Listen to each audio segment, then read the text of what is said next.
그래서 먼저 일단은 오늘 수고 맡아 주신 애플 삼성님께도 진심으로 감사드립니다. 먼저 찬성 쪽의 입장에서 일단은 이 포괄적 차별금지법 왜 찬성하는지, 그리고 반대쪽에는 왜 반대하는지를 일단 서론부터 시작을 해 봐야 될 것 같습니다. 먼저 찬성 쪽에서 이것을 말씀해 주실 분 계십니까? 네. 도치님 먼저 발언하시겠습니다.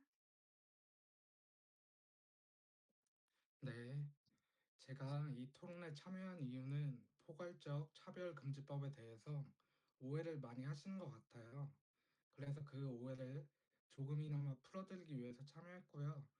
우리나라에는 성별이나 장애 등에 대한 개별법이 존재하지만 나이, 출신 국가, 인종처럼 우리가 일상에서 흔히 겪는 수많은 차별 사유를 통합적으로 막아줄 기본법이 없어요.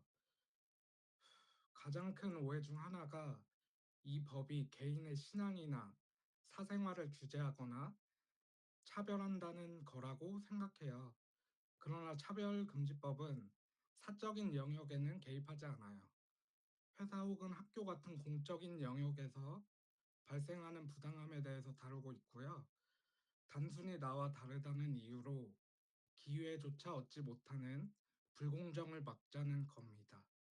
차별금지법은 특정 집단에게 특혜를 주는 법이 아니고요. 우리가 어떤 정체성을 가졌든 오직 자신만의 실력과 노력으로 공정하게 평가받을 수 있는 사회의 약속을 만들어가자는 겁니다. 감사합니다. 네. 이번에는요. 반대편 쪽의 대표님이 발언해 주시겠습니다. 예. 제가 말하겠습니다. 차별금지법, 포괄적 차별금지법, 참 이름이 좋은 것 같아요. 우리 헌법에 따르면은 모든 사람은 평등해야 되고 행복을 추구할 권리가 있고, 그런 관점에서 보면은 우리는 사람을 차별하면 당연히 안 되는 거죠. 그리고 차별하는 사람에 대해서는 우리가 제재를 가야 되는 거고. 여기서 제가 생각하기에는 다른 사람을 차별해야 된다고 생각하시는 분 아무도 없을 거예요. 그러면 우리는 포괄적 차별금지법 찬성하면 끝나는 걸까요? 토론할 필요가 없을까요? 이런 말이 있습니다. 지옥으로 가는 길은 선의로 포장되어 있다. 이 포괄적 차별금지법 전문이 한 37페이지 정도 되는데요. 제가 이 법을 한 3번 정도 읽어봤어요. 처음 읽었을 때는 그렇지. 우린 차별하면 안 되니까 이 법은 참 좋은 취지의 법이다. 잘 써져 있네. 이렇게 생각을 했었는데요. 두 번째, 세 번째 읽으니까 이거 좀 이상한데? 이게 내가 생각했던 차별이 이 법에서 말하는 차별이랑 똑같은 건가? 이렇게 차별을 했다고 해서 그리고 이게 차별이 아니라고 생각하는데 이걸 차별이라고 정의를 해 버리고 이걸 이렇게 처벌하면은 문제되는 거 아닌가? 이런 생각이 들었습니다. 제가 오늘 토론회에서 말씀드리고 싶은 것은 우리가 차별을 하자라는 것이 아니라 이 차별금지법이 차별을 정말로 줄일 수가 있는 것인가? 오히려 차별을 조장하고 우리 사회에 혼란만 야기하는 것이 아닌가에 대해서 말씀드리도록 하겠습니다. 네. 너무 감사합니다. 두 분 입장 발표해 주셔서 너무 감사합니다. 예. 그다음 찬성하는 팀에서 예 임론 들어가시겠습니다. 제가 말씀드릴 차례인 것 같은데요. 맞죠? 네. 맞습니다, 로즈님. 네, 이제 시작하겠습니다. 한국은 최근에 다양성과 차이보다 혐오와 차별이 극도로 심각해지면서 긴급하게 해결해야 될 사회 문제로 대두되었다. 이런 점은 다 아실 거예요. 이를 대응하기 위해서 문제적인 차별 사유와 유형을 정의하고 피해자 구제와 가해자 제재라는 단일적 법적 프레임이 제시되고 있습니다. 바로 그것이 포괄적 차별금지법입니다.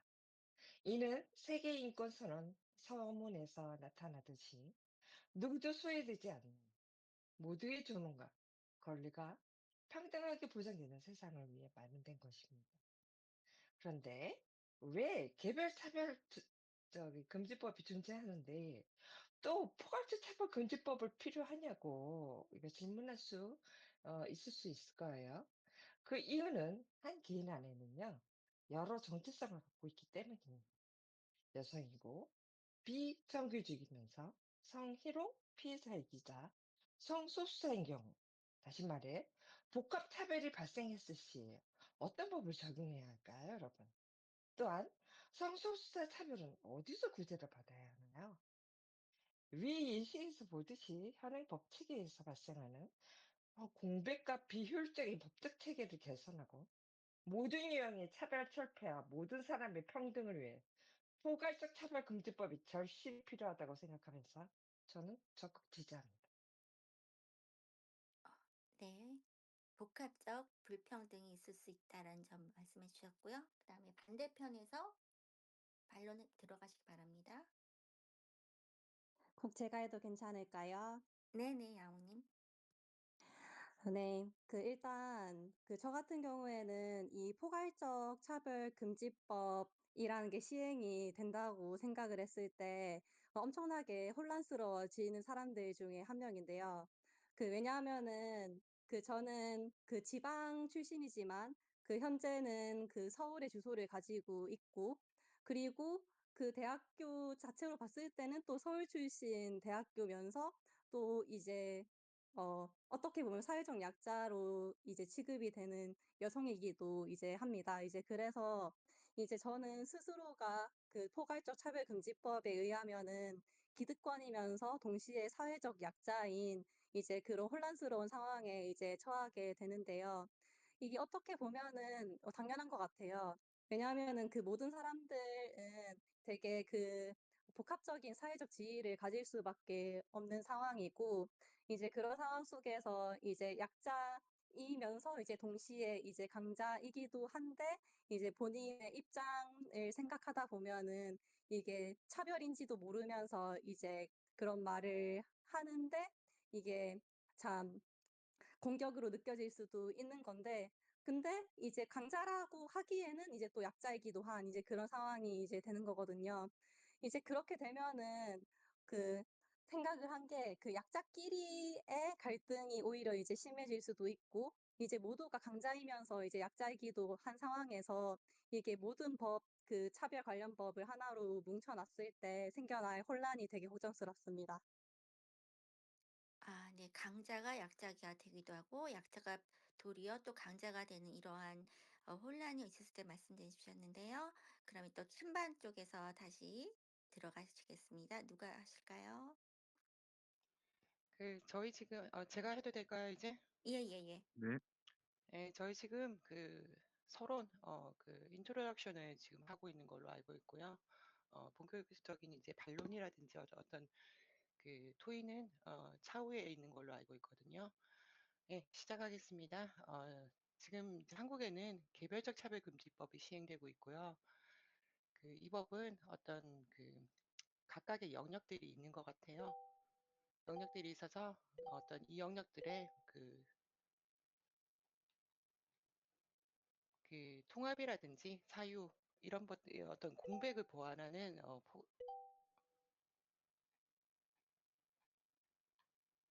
보완하고 포괄할 수 있는 법의 제정이 필요하다고 판단되고요. 이를 보완하는 방식으로 전체 차별금지법의 어떤 체계를 짜서 효율적인 규율 제정 및 향후 다양성이라든지 형평성이 부각되고 있고, 또한 지금 한국이 굉장히 이제 변하고 있잖아요. 이런 한국이 변하고 있는 사회에 대처하고자 해서 포괄적 차별금지법의 제정에 대해서 필요성을 말하고자 합니다. 대한민국 헌법에는 중요 이념으로 평등이 명시되어 있고요. 이 중요 이념을 구체화하기 위해서 어떤 기본법으로서의 당위성을 말씀드리고 싶고요. 기본법이란 어떤 정책을 추진하기 위해서 기본이 되는 사항, 즉 기본 용어의 어떤 정의들이 필요하고요. 정책 추진과 원칙과 방향이고요.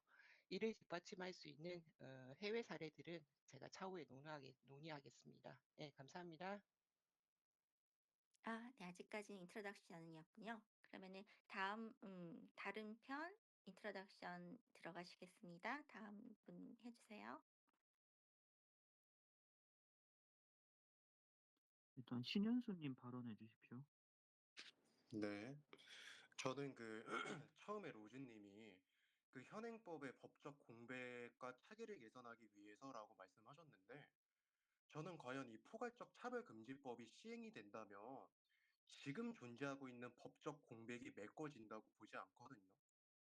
오히려 더 큰 법적 공백이 발생하지 않을까라는 생각을 해요.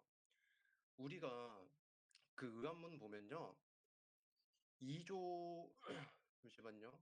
2조 9호 다라 한번 보실게요. 여기 보면 불쾌감, 모욕감, 두려움 등을 야기하는 행위, 멸시, 모욕, 위협 등 부정적 관념이 표시 또는 선동 등의 혐오적 표현을 하는 행위. 근데 여기서 전 불쾌감, 모욕감, 두려움을 좀 집중해서 보고 싶어요. 이 포괄적 차별금지법이 법적 공백을 메우려면 이 불쾌감이 도대체 어떤 불쾌감인지 명확히 해야 되고요. 모욕감, 두려움을 더욱더 명확히 해야 돼요. 근데 결국 이 불쾌감, 모욕감, 두려움이라는 것은 지극히 주관적인 감정 아닙니까? 이거에 대해서 어떠한 객관적 지표를 만들어야 되는데 어떻게 주관적 감정을 객관적 지표로 만들 수 있겠습니까? 그래서 오히려 불확실성이라는 지옥을 만드는 것에 가깝다고 봅니다. 네, 이제 서로는 좀 다 끝난 것 같고, 이제 찬성 측에서 그 의견적인 부분을 주장을 하면서 반박을 하시면 될 것 같습니다. 혹시 별토로님도 하실 말씀 있으실까요? 아, 그냥 저도 서문을 그냥 말씀을 드리자면, 저도 이 차별금지법에 대해서 좀 진실과 오해가 서로 얽혀서 많이 알려져 있는 것 같은데, 근데 이 부분에 대해서 조금 더 진실적인 부분을 말씀드리고자 이 토론에 참여를 하게 됐고요.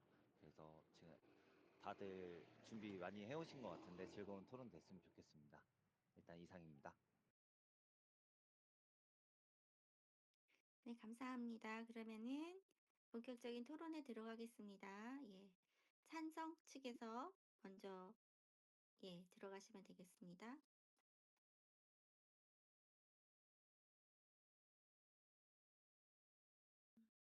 아, 팀장분이 찬성팀에서 누구를 지목하시거나 자유롭게 마이크 켜시고 말씀하시면 되겠습니다. 네, 먼저 찬성 측에서 말씀해 주실 분 자유롭게 말씀을 해 주시면 될 것 같아요. 근데 뭐 예를 들어서 지금 현재 약간 찬성 쪽의 의견을 더 보완하시고 싶으신 분은 저는 일단 별토로님이나 도치님이 먼저 시작을 해 주셨으면 좋겠네요. 네, 알겠습니다. 그러면 제가 먼저 말씀드리겠습니다. 그 현수님께서 그 방금 이제 말씀을 하실 때 그런 구체적인 사안에 대해서 말씀을 하셨는데요. 근데 차별금지법 4조에 보면 괴롭힘이라는 조문이 있는데, 그러니까 지금 이것은 크게 두 가지로 나눌 수가 있어요. 그 차별 사유와 차별 영역이라는 부분에 대해서 나눌 수가 있을 것 같은데요.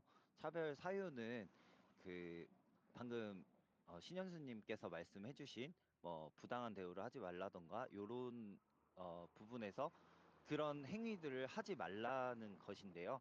근데 그 행동을 했을 때 이제 사조에 따라서 괴롭힘에 이르는 정도까지 그 행위들을 지속한 경우에 어떤 행정처분이나 어, 민사적인 그 손해배상 책임을 이게 물겠다는 거거든요. 근데 그래서 그 내가 어떤 차별을 하는 행위가 그 상대방에게 신체적이나 정신적 고통을 지속적으로 주는 행위, 이렇게 괴롭힘에 해당하는 행위에 대해서 어, 제한을 하겠다는 거고, 그리고 이게 법적으로 제한을 하겠다는 의미도 있지만 사실상 인권위원회 차원에서 권고 요청을 하는 겁니다. 그리고 실제로 어떤 차별에 대해서 피해를 받았다고 하는 사람이 진정을 냈을 때 그거에 대해서 인권위원회 차원에서 조사를 하고 그거에 대해서 책임 소재가 발생을 하면 그 사람에게 책임을 묻겠다, 이런 차원이기 때문에 실제로 그 신현수님께서 말씀하신 그 부분과는 조금 거리가 있는 것 같습니다. 이상입니다.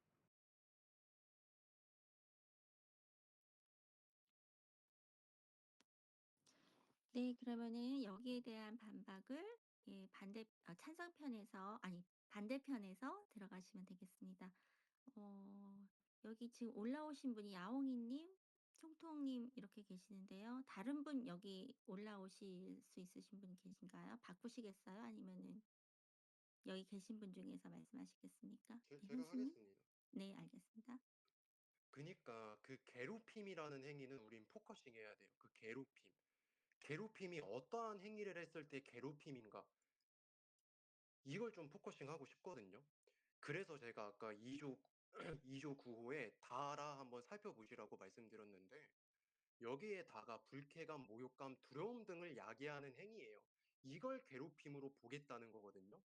그래서 제가 아까 그 인트로에서도 말씀드렸는데 불쾌감, 모욕감, 두려움이라는 건 그 주관적인 감정이에요. 주관적인 감정. 이게 상대방, 그러니까 이제 가해자라고 해봅시다. 가해자 입장에서는 전혀 불쾌감과 전혀 모욕감과 전혀 두려움을 야기하는 행위, 일체의 발언도 한 적이 없어요.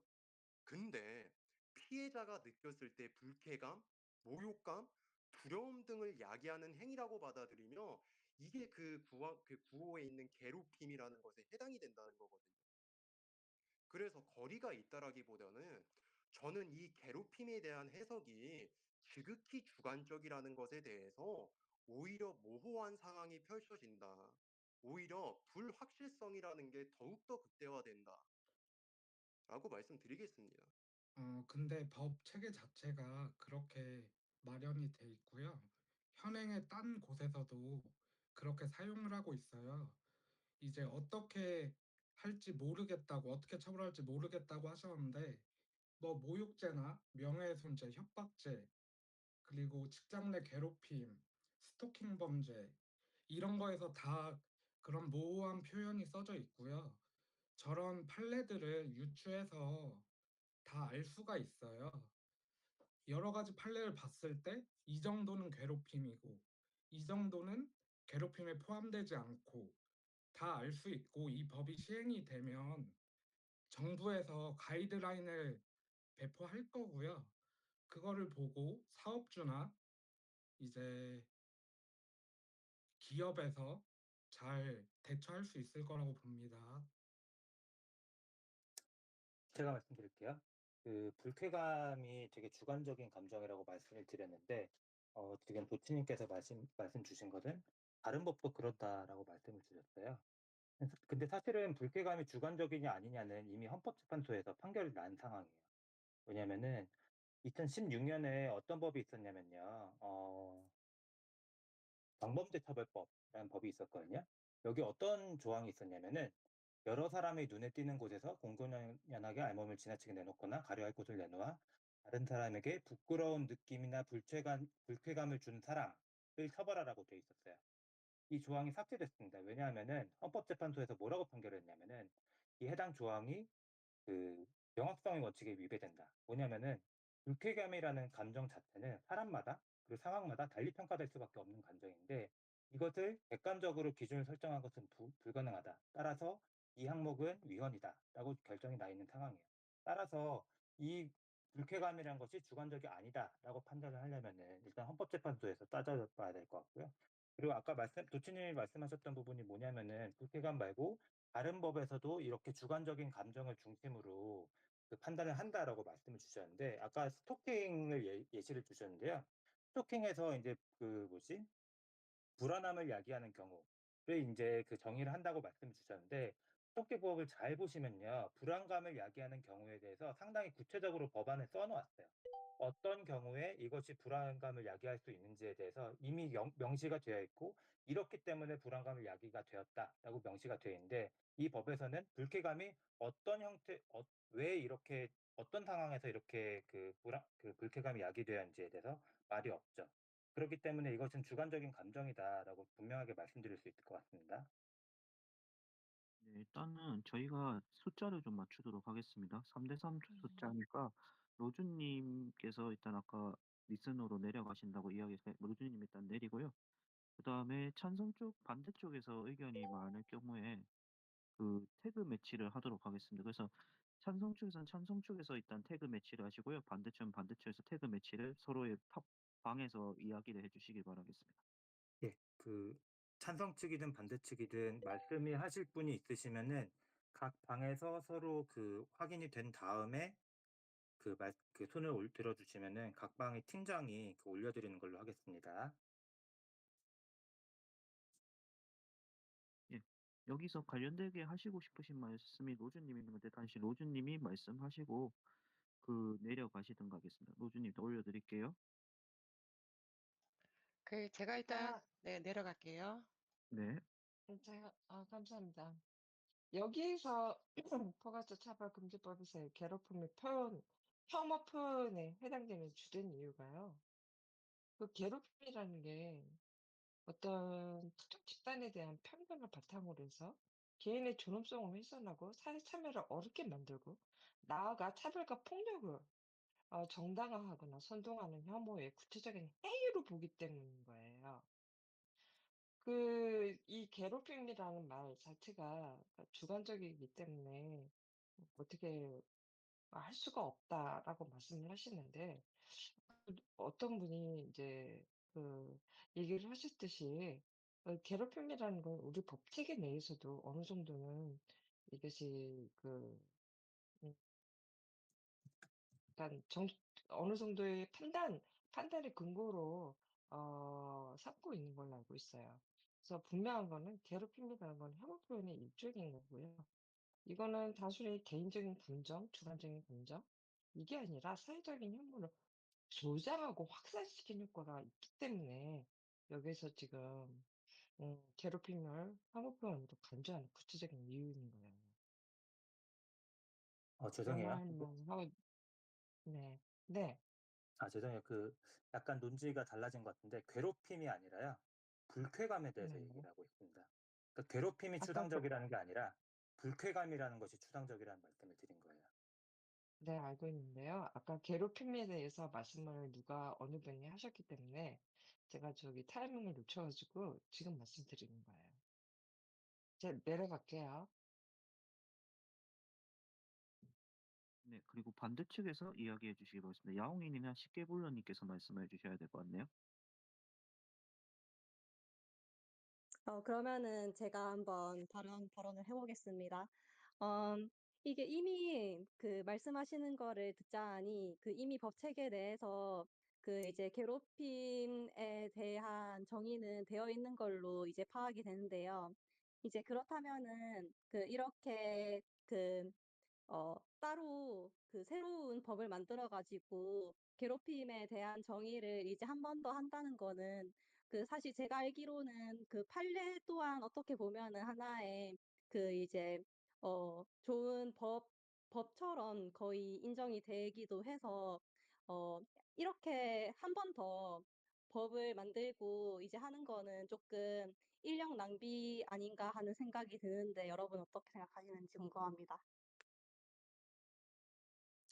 이제 제가 초반에도 말씀드렸지만, 이제 장애인이나 여성이나 몇 가지 있지만, 포괄적으로 다루고 있는 게 없잖아요. 일단, 인종이나 이런 거는 법에 포함이 안 되거든요.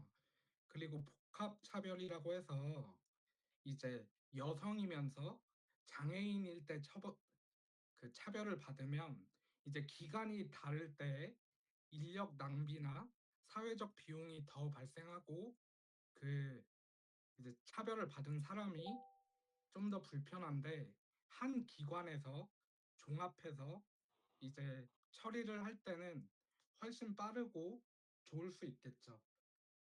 그리고 네, 일단 여기까지 하겠습니다.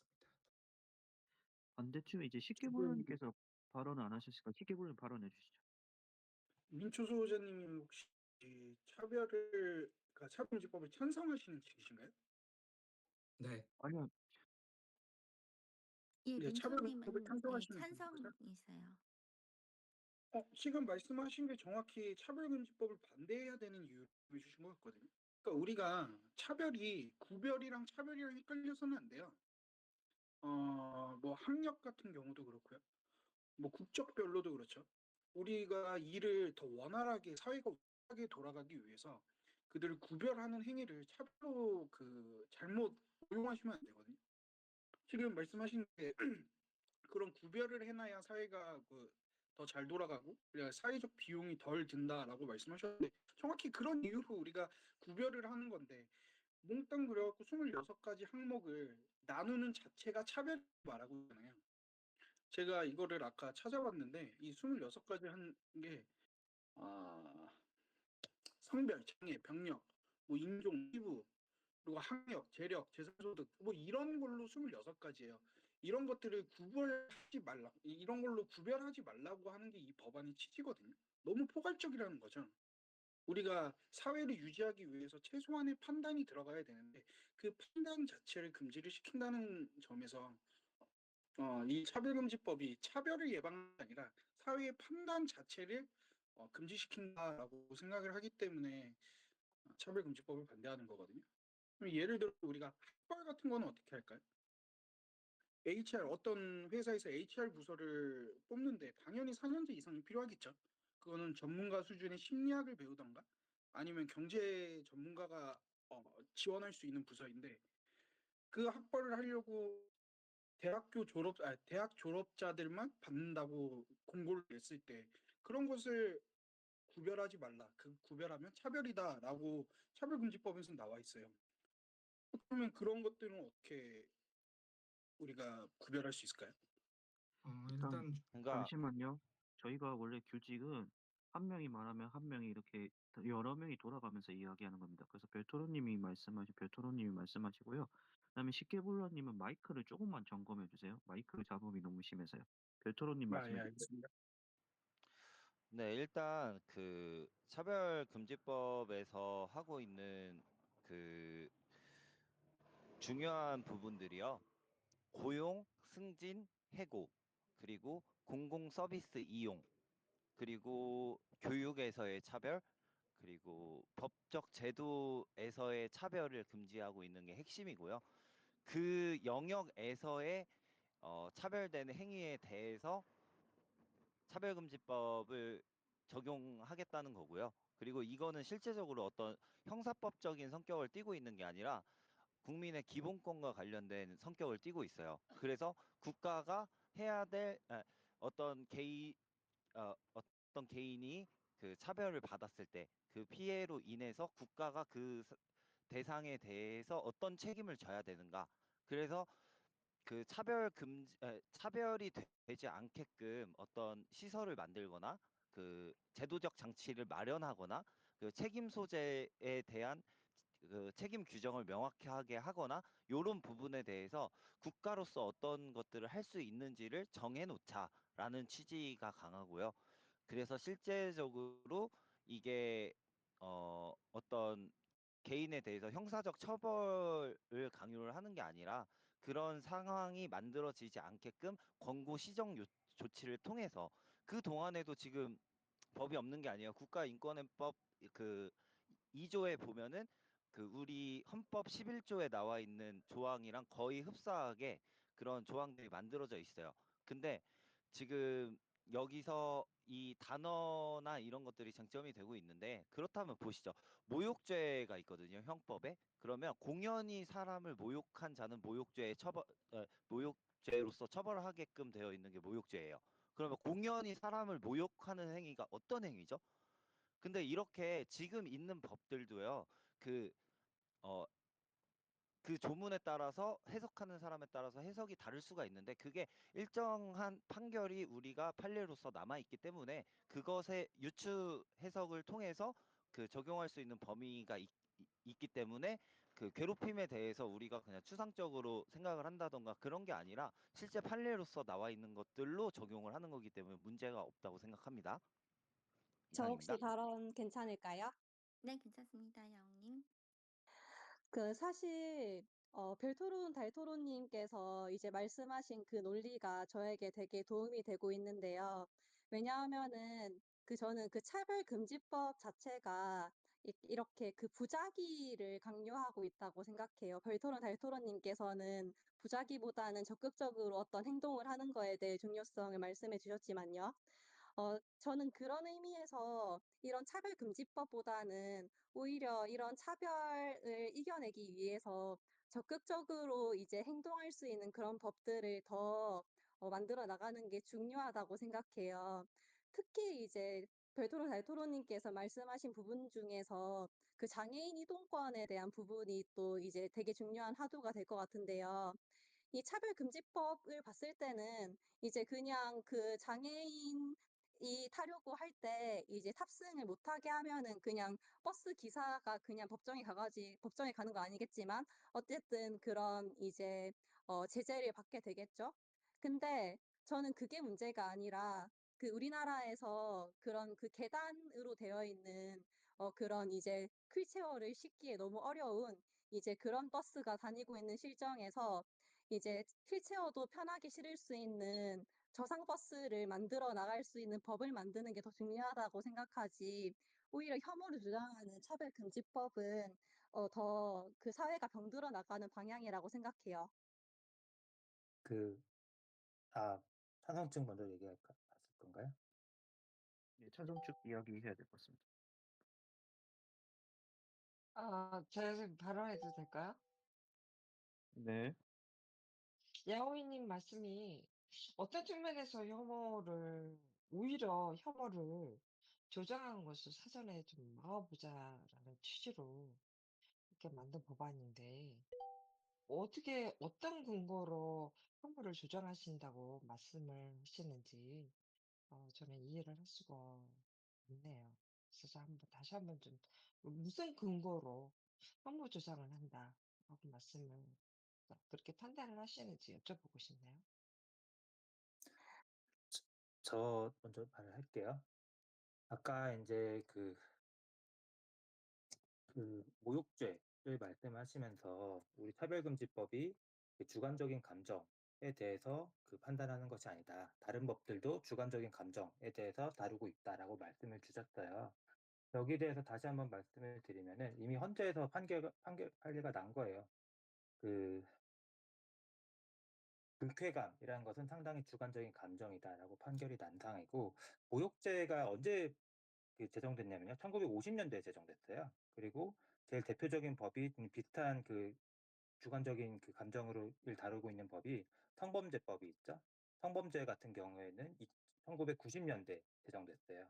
근데 이때 맨 처음 제정되고 나서부터 수많은 판례가 쌓였어요. 그리고 처음 제정되고 나서부터 지금까지 판례가 쌓일 때까지 상당히 많은 사회적인 혼란이 있었습니다.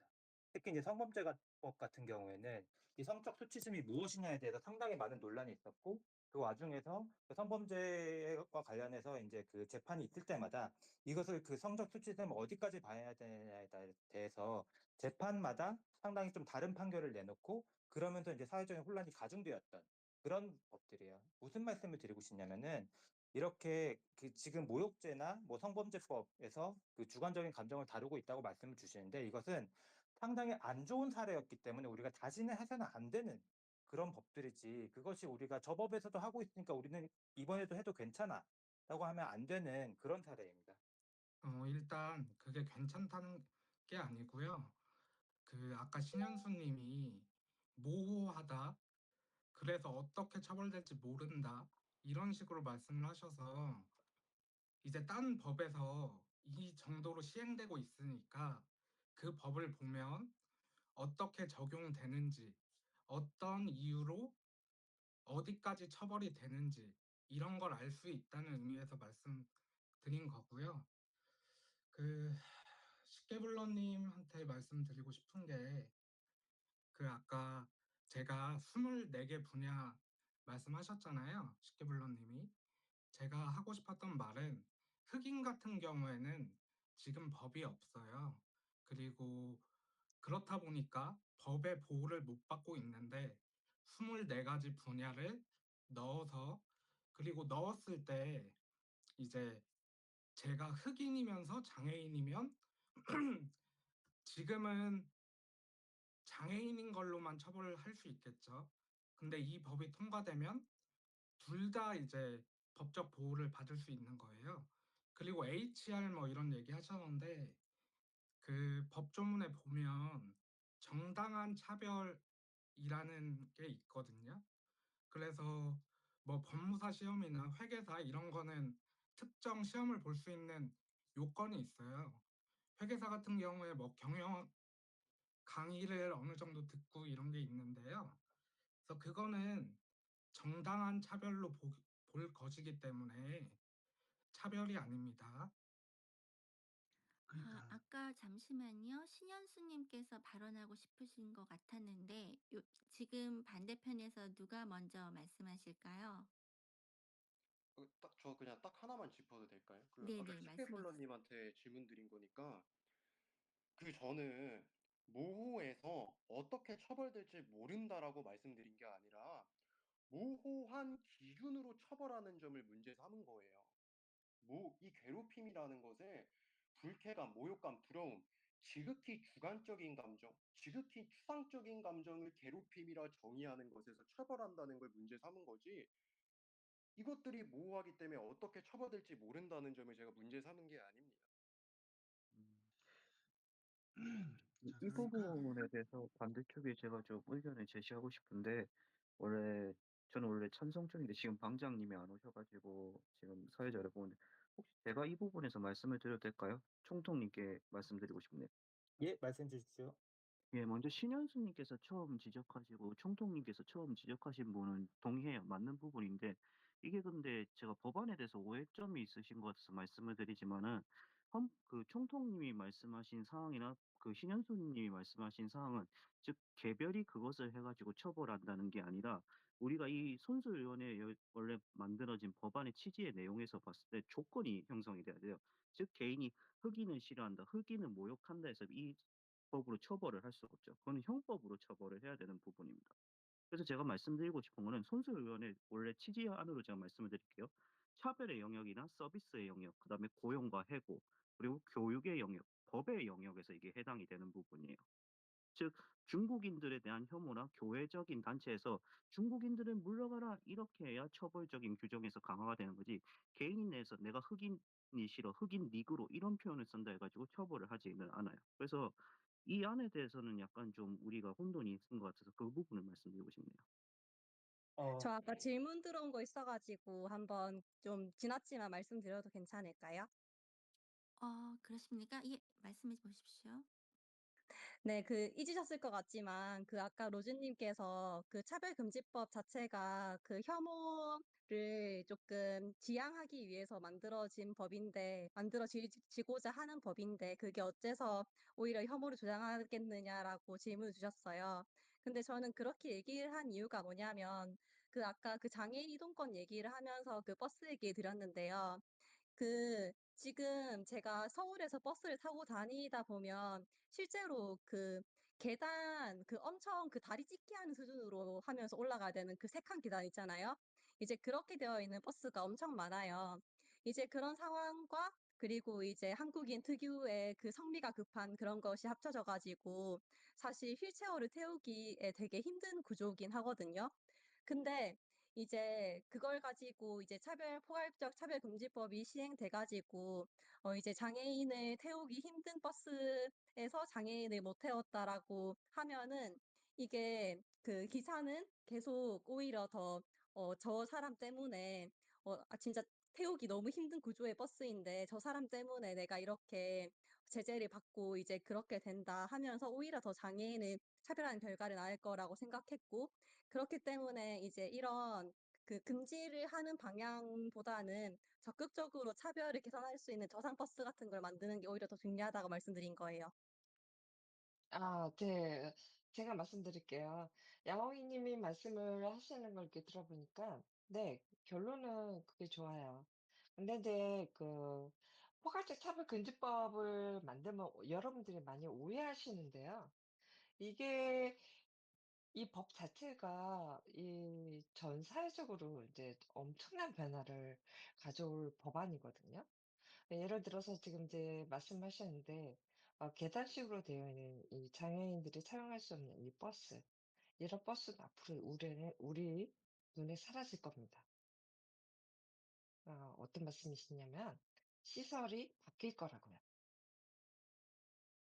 그러니까 이 법이 그러니까 법은 그대로 있는데, 법이 생겼는데, 현장은 그대로 있다. 이러면 이거 무리치가 나죠.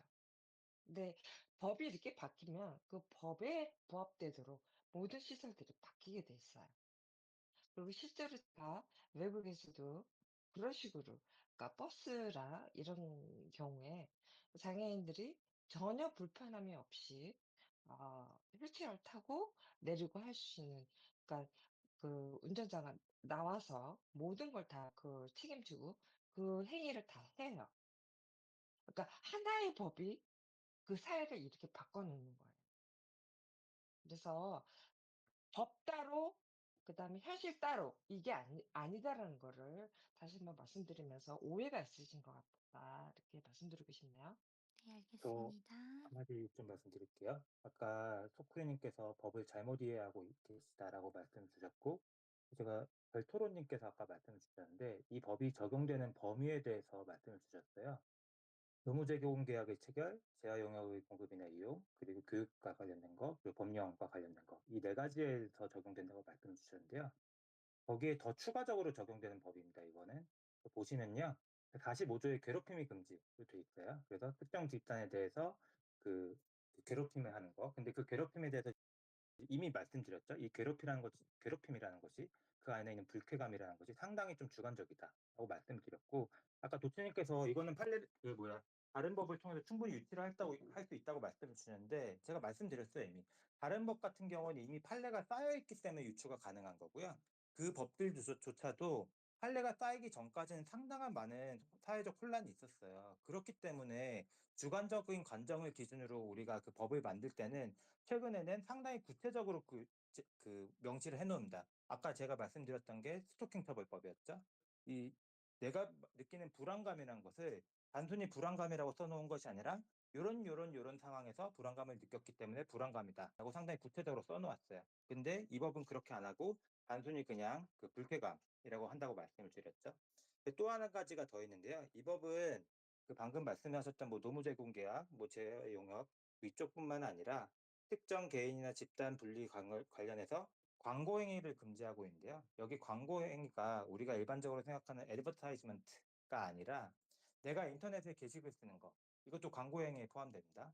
그러니까 여기에 또 한 가지 더 있는 게 뭐냐면은 괴롭힘의 그 정의에 한 가지가 더 있는 게 부정적인 관념을 표시하는 것도 괴롭힘이라고 돼 있어요. 그럼 여기서 어떤 문제가 생기냐면요. 예를 들어서 여러 가지 26가지 차별 대상이 있어요. 뭐 다 차별하면 안 되는 것들이죠. 근데 이 중에서 우리가 아직 사회적인 합의가 안 된 것들이 많이 섞여 있어요. 예를 들어서 제3의 성, 남자가 여자가 아닌 제3의 성, 아니면은 남자가 여자가 아닌데 난 남자이지만은 난 여자라고 생각한다라고 하는 본인이 인지하는 성. 이 부분에 대해서는 사실 사회적인 합의가 안 돼 있어요. 그리고 또 내가 여기에 대해서 부정적인 관념을 표현할 수 있어요. 인터넷 게시글에 쓸 수 있죠. 하지만은 이 법에 따르면은 이것은 괴롭힘에 해당됩니다. 그렇게 되면은 여기에 대해서 내가 그 법적으로 불리한 대우를 받을 수가 있게 되는 거죠. 이런 측면에서 봤을 때 이 법이 과연 문제가 없는 것이냐라고 따져볼 필요가 있다는 거죠. 그 알겠습니다. 근데 총총님이 저희 생각하시는 근데 죄송한데 저 저희 그리고 별토론님이나 메티스님이 발언이 너무 없어서 별토론님 말하고 그다음에 식혜불로님도 좀 말을 해야 될 것 같아요. 네, 네, 그리고 별토론님. 제가 내려갈 테니까 매트스님 좀 올려주세요. 네. 제가 먼저 발언하겠습니다. 근데 총통님이 지금 말씀하신 스토킹 범죄 처벌법이나 이런 거는 어떤 형사법상 처벌을 요하는 법이고요. 지금 이거는 제가 아까 말씀드렸지만 기본권 성격을 띤 어떤 민사적인 손해배상 책임을 묻거나 행정 책임을 묻는 법이라는 거 말씀드리고 싶고, 그리고 제가 이거를 한번 절차를 한번 정리를 해봤어요. 근데 지금 말씀하시는 분들이 이런 법을 위반했을 때 직접적인 처벌이 가는 쪽으로 지금 말씀을 하고 계신데, 어, 그 절차를 제가 간단히 요약을 드리면, 차별금지법에 해당하는 피해자는 국가인권위원회에 진정을 내야 해요. 그리고 이 상태에서 진정을 받은 국가인권위원회는 진정 내용을 조사해야 돼요. 그리고 여기서 위원회는 피해자를 통해 전달받은 피해 내용이 포괄적 차별금지법 2조 9항의 각목에 따른 위반 행위인지를 파악을 하고, 그리고 차별금지법에 위반되었다고 판단되었을 경우에는 필요한 때에 따라서 그 소속 기관장, 단체장, 감독기관장에게 피해자 구제 조치를 권고해야 된다고 나와 있고요. 그리고 차별금지법 48조에 따른 시정명령을 내리기 전에, 그러니까 차별을 하지 말아라라고 국가인권위원회에서 그 대상에게 그 시정명령을 전달하기 전에 서면 구두 또는 서면으로 의견 진술을 받게끔 되어 있어요. 그러니까 바로 어떤 소가 제기가 돼서 법정에 나가거나 그런 해야 되는 그런 불이익한 처우가 발생하지 않는 것이죠. 그리고 이 경우에 그 당사자 또는 이해관계인은 구두 또는 서면으로 의견이나 필요한 서류들을 충분히 제출할 수가 있어요. 그 심판이 벌어지기 전에 인권위원회에서 그게 차별금지법에 위반한 행위가 되었다고 판단되었을 때 그 당사자에게 의견 진술권을 충분히 주는 겁니다.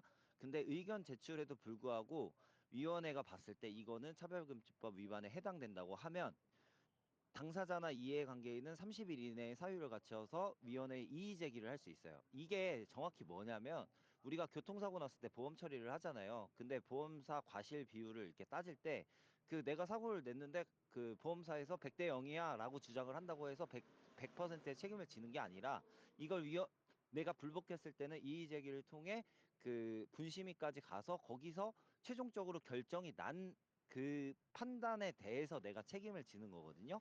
근데 이러한 경우에도 그 실질적으로 이 30일이라는 기간 동안에 내가 불이익한 처우를 받을 수가 있잖아요. 무죄일 수도 있는데. 근데 이런 경우를 대비해서 그 집행 정지를 또 위원회에서 그 결의를 할 수가 있어요. 그러니까 이런 보호 장치들이 마련이 되어 있기 때문에 직접적으로 처벌을 곧바로 들어가는 게 아니라서, 그래서 충분히 이거는 권고 또는 시정명령에 해당하는 행정조치로서의 법이라는 걸 말씀드리고 싶습니다. 이상입니다. 근데 식교변호님 말씀하세요. 근데 저희가 말하는 거는 절차의 문제가 뭐 억울하게 뭐 피해를 입는 그런 절차의 문제가 아니에요. 억울하게 피해 입는 거는 절차의 문제가 아니라 기준이 불명확하다라는 걸 계속 말씀을 드리잖아요. 절차가 좋으면 뭐예요? 그 절차를 판단하는 기준 자체가 모호한데 지금 여러분들이 놓치고 있는 게 뭐냐면 이 법안이 이렇게 총통님이 계속 말한 건데 이 법안이 완전히 새로운 규제가 아니라 이미 가부터 거까지에 있는 것들이 이미 기존 법들과 겹쳐 있는 부분이 많아요. 그런데 문제는 그 기준 법률조차도 이미 모호하다라는 비판을 받아왔거든요. 해석에 따라 달라지고 사후 판단에 의존하고 판례가 쌓여야 겨우 윤곽을 잡는 구조인데 그렇다면 우리가 여기서 해야 될 게 뭐예요? 기존의 법을 명확한 기준으로, 그러니까 스토커법, 총통님이 말한 것처럼 스토커법처럼 어떠한 기준으로 해야지만 이 법이 처벌이 되어야 되나 이런 명확한 개념을 잡아야 되는데 지금 이 법은 뭐예요? 그냥 이미 추상적인 법 위에 더 추상적이고 더 포괄적인 것을 그냥 덮어 씌운 거잖아요. 우리가 네. 원하는 건 그게 아니라니까요.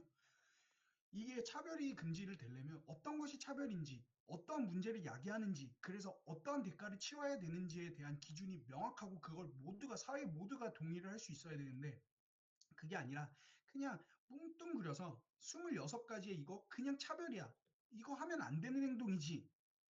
라고 프레임 씌워가지고 그냥 포괄적으로 모든 문제에 우리가 사후 판단을 받아야 되는 사회적 문제를 제기를 하고 이야기를 하고 있다라는 거예요.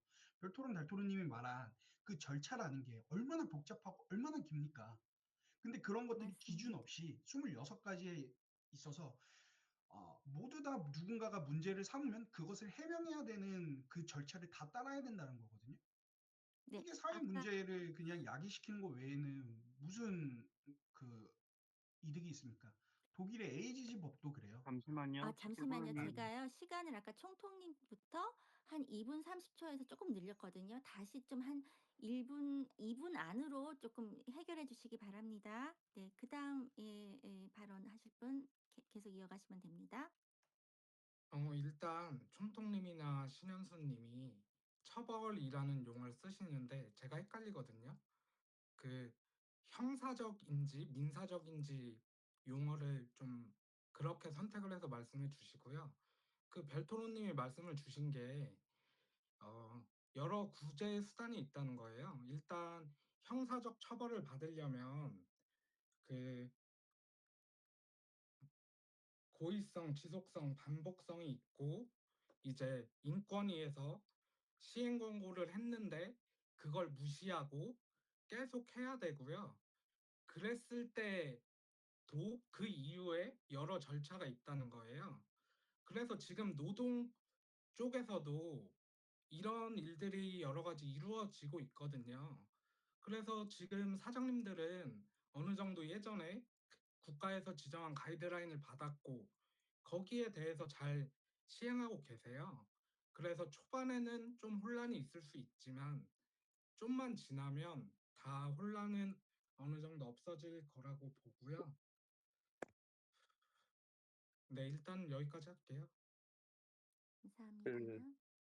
다른 분, 저 간단하게 얘기할게요.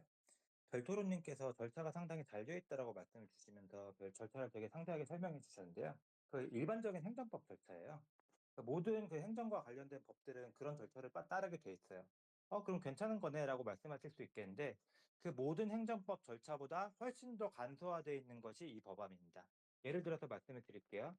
그 누군가가 내가 차별을 당했다고 인권위에 진정을 해요. 그러면 인권위에서 이 행위가 차별 행위다라고 이렇게 그 판단을 내려야 되는데 그것이 아니라 이 법에서는 그 차별을 한 사람이라고 피고라고 말을 할게요. 피고가 내가 차별을 하지 않았다라고 주장을 해요. 입증 책임이 전환이라고 그러는데 내가 죄를 저지르지 않았다는 것을 내가 스스로 증명해야 되는 그런 법입니다. 이런 경우는 사실 드문 경우죠. 그리고 두 번째로 아까 30일 이내에 30일 이내에 그 이의 제기를 할 수 있다고 하셨는데요. 원래 이거 90일이에요. 그 행정법상으로 원래 90일 이내에 이의 제기를 할 수 있는데 이 법에는 30일 이내로 상당히 정확히 60일 이내인데 상당히 좀 줄여놨어요. 그리고 30일 이내가 적용되는 법은 사실 하나밖에 없는데요. 그 법과 같은 경우에는 장애인 차별금지법인데 그거랑 비교했을 때도 상당히 좀 이례적인 게 왜냐하면은 그 법 같은 경우에는 인권위원회가 직접 하는 것이 아니라 법무부를 한 번 더 통과하게 돼 있습니다. 그러니까 사실상 제일 짧은 법이라고 보시면 될 것 같아요. 그리고 마지막으로 이 법이 이제 민사상이냐 형사상이라고 물어보시는데 민사 형사 둘 다 포함됩니다. 이 법 같은 경우에는 처음에 민사적으로는 그 손해배상이 들어가고요. 형사 같은 경우에는 이 법에 따르지 않았을 때는 형사적인 그 책임이 들어가게 되죠. 그 민사 형사 둘 다 포함되기 때문에 처벌을 받는다 또는 그 피고 이런 말을 쓰고 있는 겁니다. 아니요, 저도 둘 다 포함되는 거 알고 있는데요. 그러니까 분야를 얘기할 때 처벌을 받는다고 얘기하시면서 불안감, 모호함 뭐 이런 걸 말씀을 하셨어요. 근데 그거는 정확히 나와 있어요. 악의적으로 지속적으로 그런 행동을 했을 때 그리고 시정명령을 내렸는데 그 행동을 반복했을 때 이제 형사처벌을 받는 거고요. 그러니까 말씀을 하실 때 민사적으로 이건 어떻다, 형사적으로 이건 어떻다 이런 식으로 말씀을 좀 해달라는 겁니다. 저희가 발언권이 너무 분배가 안 돼서 신현수님이나 특히 사탕님 같은 경우는 말을 아예 못하고 계시거든요. 그래서 혹시 신현수님 하실 말씀 있으신가요? 저는 그냥 어떤 예시를 들어야 납득을 시켜드릴 수 있을까 좀 곰곰이 생각했는데 이게 좋다 이거예요. 좀 공적인 영역에서 우리 채용으로 한번 들어가 봅시다. 채용에서. 내가 이제 심사관이고 그 성소수자분이 면접 보러 와요. 근데 이제 신체적 성별은 남자인데 이 젠더 성별이 여자라고 말씀을 하세요. 그래서 저는 이제 신체 성을 제 원래 성이라고 따르는 사람이니까 이 사람 보고 오호 신기하네. 그냥 이래요. 그리고 다음날 불합격 통보를 했어요, 이 사람에게. 근데 제가 불합격 통보를 한 거는 이 사람이 내가 운영하고 있는 영업장에 딱히 이익을 줄 것 같은 사람이 아니라는 점. 단순히 젠더 성별을 넘어서 그냥 이 사람이 별로 성실해 보이지도 않고 커리어 같은 것도 딱히 없었고 이러한 점들로 그냥 불합격 통보를 했어요. 근데 갑자기 피해자가 진정을 하는 거죠. 아니, 이 사람 나한테 면접 봤을 때 신기하다고 한 걸 괴롭힘이랑 연관 짓는 거죠. 왜? 이 괴롭힘이라는 거 명확하게 나와 있어요. 정신적 고통을 주는 행위. 근데 이 행위가 그 사람이 느끼는 주관적 감정, 불쾌함, 모욕감, 두려움이에요. 근데 아까 그 모욕죄 말씀하셨죠? 모욕죄에서 그 사람에게 신기하다고 해서 절대 처벌 안 하거든요. 약간 인격을 좀 말살시키거나 인격을 모욕하던가 이런 부분에서 처벌을 하지 이런 단순히 신기한 애 같은 걸로 처벌 안 해요. 근데 이 포괄적 차별금지법이 말이에요. 통과가 되잖아요. 이런 상황이 발생할 수 있다니까요. 사적인 영역 말고 공적인 영역 내에서도. 처벌이라는 게 형사적인지 말해달라니까요. 만약에 형사적으로 말씀을 하시는 거면 고의성이 있고 악의적이어야 되고 지속적이어야 돼요. 그러니까 한 번 본 사람한테 한다고 바로 처벌되는 게 아니고요. 그리고 면접 볼 때 체크리스트를 만들어서 체크를 하잖아요, 요즘도. 그래서 그런 걸로 나는 차별을 한 게 아니고 이 사람이 우리 회사에 도움이 안 돼서 그런 것이다. 이런 증거를 남겨놓으면 처벌받지 않고요. 이제 말씀을 하실 때, 그러니까 민사적 처벌인지 형사적 처벌인지도 말씀해 주시고요. 형사적 처벌은 그냥 한 번 말했다고 해서 처벌되는 게 절대 아닙니다. 문초수 의장님, 여기서 스케블러님 말씀하세요. 악의적이고 지속적인 거에 대한 요건이 뭔데요? 아까 스토커법에는 구체적인 명시가 되어 있어요. 기준이 애매모호하다라고 계속 말씀을 드렸잖아요. 악의적이고 지속적인 것조차도 기준이 모호해요. 여기에 법안에 그 악의적인 게 어떠한 형태가 악의적이고 어떠한 형태가 지속적인지에 대해서 나와 있지가 않잖아요. 그래서 그걸로 형사처벌이 됐을 때 손해배상은 민사처벌이 되겠죠. 형사처벌과 민사처벌을 따로 두고 볼 필요가 없거든요. 그러니까 여기서 문제는 고용주든 이 대상이 되는 사람이 불안감이 계속 늘고 있다. 기준이 없으니까 내가 어떠한 행동을 했을 때 이것을 악의적으로 판단하는지 지속적으로 판단하는지에 대한 기준이 없어서 애매모호한 법이라니까요. 아니 근데 지금 여기에 나와 있는 법이 애매모호하기 때문에 그 찬성할 수 없다라는 거는 이 토론의 본질하고는 맞지 않다고 생각해요. 왜냐면 그러면 만약에 이걸 명확하게 바꿔드리면 그러면 찬성하시겠습니까? 그러니까 그게 여기에 주된 앉아있는 쟁점이 이거 아니라 총통님 이거 하나만 말할게요. 여기에 있는 사람들 중에서 반대하는 사람들조차도 잠시만요, 식개불로님. 저희의 발언은 한 명씩 이렇게 이야기를 하는 거지, 그렇게 하는 게 아니고, 별토로님 아직 말이 안 끝났습니다. 네네네 죄송합니다. 네. 끝난 줄 알았어요. 별토로님 말씀하세요. 네. 그래서 이게 지금 우리가 토론을 하고 있는 게 이 법률 안에 들어가 있는 내용이 불분명해서라는 주제로 지금 토론을 하고 있는 게 아니잖아요. 그 주된 요인은 이 차별금지법이 이 사회에 들어왔을 때 생길 수 있는 파장이나 위험성, 그리고 혹은 뭐 이익성 이런 것들을 고려했을 때 이게 실익이 없다고 판단을 하기 때문에 이걸 해서는 안 된다라고 주장을 한다고 저는 인지를 하고 있고요. 그리고 아까 전에 그 총통님께서 피해를 주지 않았다는 것을 스스로가 입증해야 된다고 말씀을 하셨는데, 여기 이제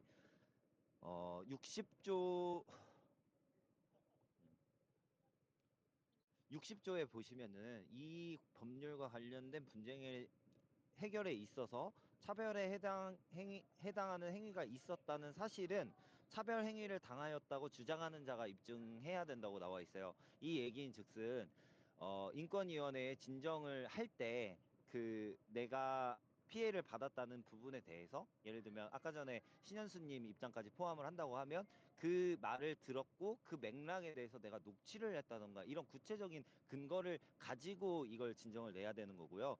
그리고 또 하나 말씀드리고 싶은 건, 이거는 지금 우리나라의 구체적인 형벌 조항이 사실상은 없는 거예요. 이거는 피해가 발생했을 때 민사로 손해배상을 청구한다고 하면 민법에 따른 거는 보상적 손해배상의 원리가 적용이 되고 있기 때문에 실제로 내가 병원비가 지출이 얼마가 되는지, 정신적 피해가 얼마가 되는지를 본인이 산정해서 청구를 해야 되는 거거든요. 네, 그렇기 때문에 실질적으로 어떤 처벌을 하겠다라는 의미보다는 권고나 시정 조치를 위한 법이라는 걸 말씀드리겠습니다. 네, 잠시만요. 마무리합시다. 저 좀 말씀드릴게요. 좀 잘못 알고 계시는 것 같은데요. 제60조의 입증 책임이 배분에서 입증 책임이 배분은 사실은 그 피해 당했다고 하는 사람은 내가 피해를 당했습니다라고만 주장하면 끝나요. 근데 여기서 입증 책임이 문제가 있다고 하는 것은 내가 이 피해를 당했다는 것이 중요한 것이 아니라 이것이 차별인지 아닌지가 중요한 거잖아요. 이게 차별인지 아닌지를 원래는 우리가 법을 따져서 보면은 검사가 이 사람이 죄를 지었다고 증명을 해야 되는 거잖아요. 그런데 이 법은 그런 게 아니라 인권위가 그거를 증명한 것이 아니라 그 피고인이 내가 그 차별을 하지 않았습니다라고 주장해야 되는 거야. 그러니까 내가 범죄를 저지르지 않았습니다라고 주장해야 하는 거야. 그렇기 때문에 이것이 되게 이례적이라는 것이지. 당연히 이 차별행위가 있었다는 거는 본인이 증명을 해야죠. 다만 이 차별행위가 이것이 차별행위다 아니다라는 것을 주장하는 것은 원래는 그 피해를 입은 사람이 해야 되는데 그것이 아니다라는 것을 말씀을 드립니다. 아니 제가 로즈님 이야기하시죠. 네, 발언해주세요, 스케블러님이 교수님. 진행자, 스케블러님이 진행자가 아니라는 거 다시 한번 말씀드리고요. 잠시만, 그거는 의미가 없고 말씀만 해주시면 될 것 같아요, 교수님. 말씀해 주시죠. 진행자 좀 잘 좀 부탁드립니다. 저기 아까 얘기하실 때 저도 좀 혼란스러웠는데 민사소송하고 형사소송에 대해서 말씀을 좀 드릴 거예요. 그러니까 모든 걸 형사처벌한다는 게 아니에요. 형사처벌의 조항이 들어간 건 음, 네, 문제가 생겼어요. 그래서 피해자가 생겼고 가해자가 생겼습니다. 근데 피해자가 그 부분에 대해서 이제 담당 기구에다가 문제 제기를 하죠. 그런데 그 문제 제기를 했다라는 이유로 인해서 권리구제를 하는 과정에 있어서 가해자가 불이익을, 예를 들면 해고가 이제 대표적인 사례이겠죠. 불이익을 가했을 경우에는 형사처벌을 간다는 얘기예요. 그러니까 여러분 좀 오해하시는 것 같아요. 모든 문제를 형사처벌한다는 게 아니라 형사처벌은 굉장히 예외적으로 생각하시면 돼요. 권리구제를 하려고 하는 피해자에게 가해자가 권리구제를 방해할 목적으로 불이익 처분을 내릴 때 그때 형사처벌을 하는 거예요. 그러니까 아까 얘기를 말씀을 좀 혼란스럽게 해서 좀 제가 정리를 할 필요가 있는 것 같고요. 지금 시간이 어떻게 되나요? 제가 좀 더 얘기해도 1분 되나요? 47초 지나고 있습니다. 네, 여기까지만 할게요. 예, 저 감사합니다. 발언하고 싶어요. 네. 발언하십시오. 이분들이 제가 아까도 신기하네 이거 말씀드렸잖아요. 근데 이게 책임 분배를 보면은 이 진정인이 입증해야 될 건 딱 하나예요. 이 사람이 신기하네라는 말을 했는가. 근데 이 사람이 차별이라고 느낀 거는 이 신기하네가 채용인 입장에선 단순히 감정 표현이었는데 다음날 불합격 통보 이걸 연관시켜서 봤던 거죠. 그래서 진정을 했어요. 근데 여기서 이제 내가 이 사람을 이제 신기하네라는 감정 하나 때문에 이 불합격 통보를 하지 않은 이유는 피진정인이 설명을 해야 된다니까요. 그 과정에서 저는 이 신기하네라는 감정이 불합격 통보가 아닌 이유를 어떻게 증명해 냅니까? 단순히 감정이었는데. 그러니까 제가 여기서 또 한 가지 확실하게 하는 거는 결국 이 괴롭힘이라는 범주 내에 불쾌감이라는 추상적 개념이 지금 이 모호함을 계속 이끌어내는 거예요. 근데 우리가 이거 생각해 보자고요. 채용인 입장에서 저 사람이 날 대상으로 진정했을 때 저는 일 제대로 못하고요. 어떤 행정력과 경제력 낭비하면서 계속 붙잡고 있어야 돼요. 이거 무고죄로 처벌도 못해요. 제가 정당한 이유로 불합격 통보를 했다고 해도 내가 잃은 시간과 내가 잃은 돈은 어떻게 배상할 거예요? 불합격 통보 못하잖아요. 왜냐하면 무고죄가 성립하려면 상대방이 나를 처벌받겠다는 목적으로 허위 사실을 신고해야 되는데 내가 신기하다라고 말을 한 부분은 허위가 아니기 때문에 무고죄도 성립이 안 돼요. 이게 차별금지법에서 다루는 괴롭힘이나 차별은 제가 말씀드렸다시피 어떤 주관적 감정에 기반하는 경우가 상당히 많기 때문에 그 사람은 내가 기분 나빴다라고 주장하면 그건 허위라고 증명하지도 못해요, 그 사람도. 그래서 무고죄를 그러면 하나만 더 말씀드릴게요. 그리고 제 59조 보면요. 불이익 조치 금지 있거든요. 보복하지 말라고 민사상으로. 그러면 이랬을 경우에 결국 채용인만 손해 보는 거예요. 감정 낭비하고 돈 낭비하고 시간 낭비하는 거예요. 네, 2분 네. 10초 됐습니다. 예, 별토론님 말씀해 주실까요? 예. 네.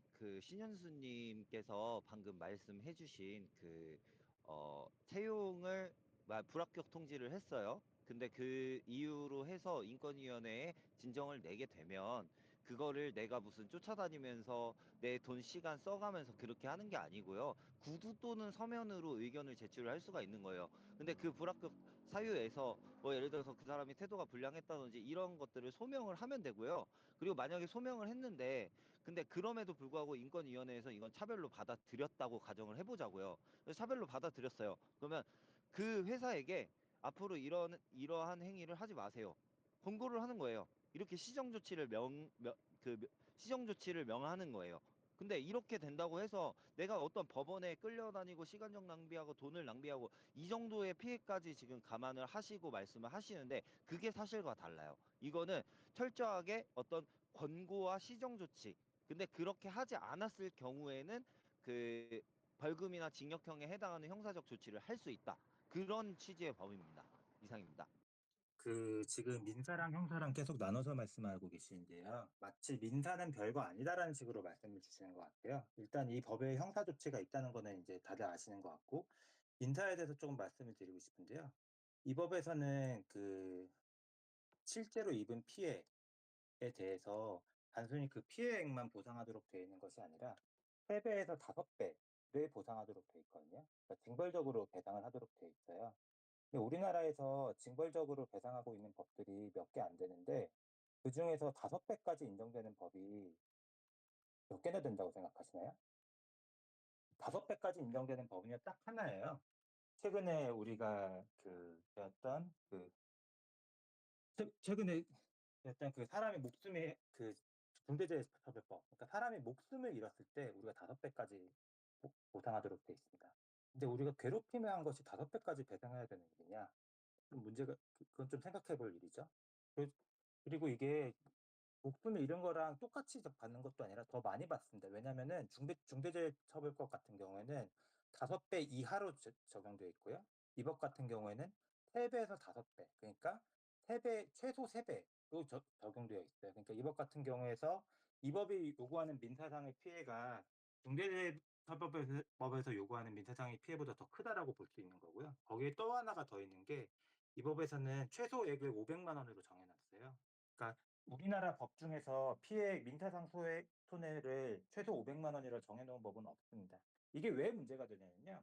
이거는 실제로 캐나다에서 있었던 사례인데 인권운동가가 이분은 이제 트랜스젠더였어요. 그리고 쉬메일이라고 해서 이제 남성 성기가 있는 여성분이셨는데 이분이 이제 여성샵에 이게 돌아다니면서 내가 뭐라 그러지? 서비스를 받을 수 있는지 없는지를 계속 체크를 하고 다니셨어요. 그러면서 서비스를 거부하는 곳들은 다 인권위에 신고를 하고 다니셨습니다.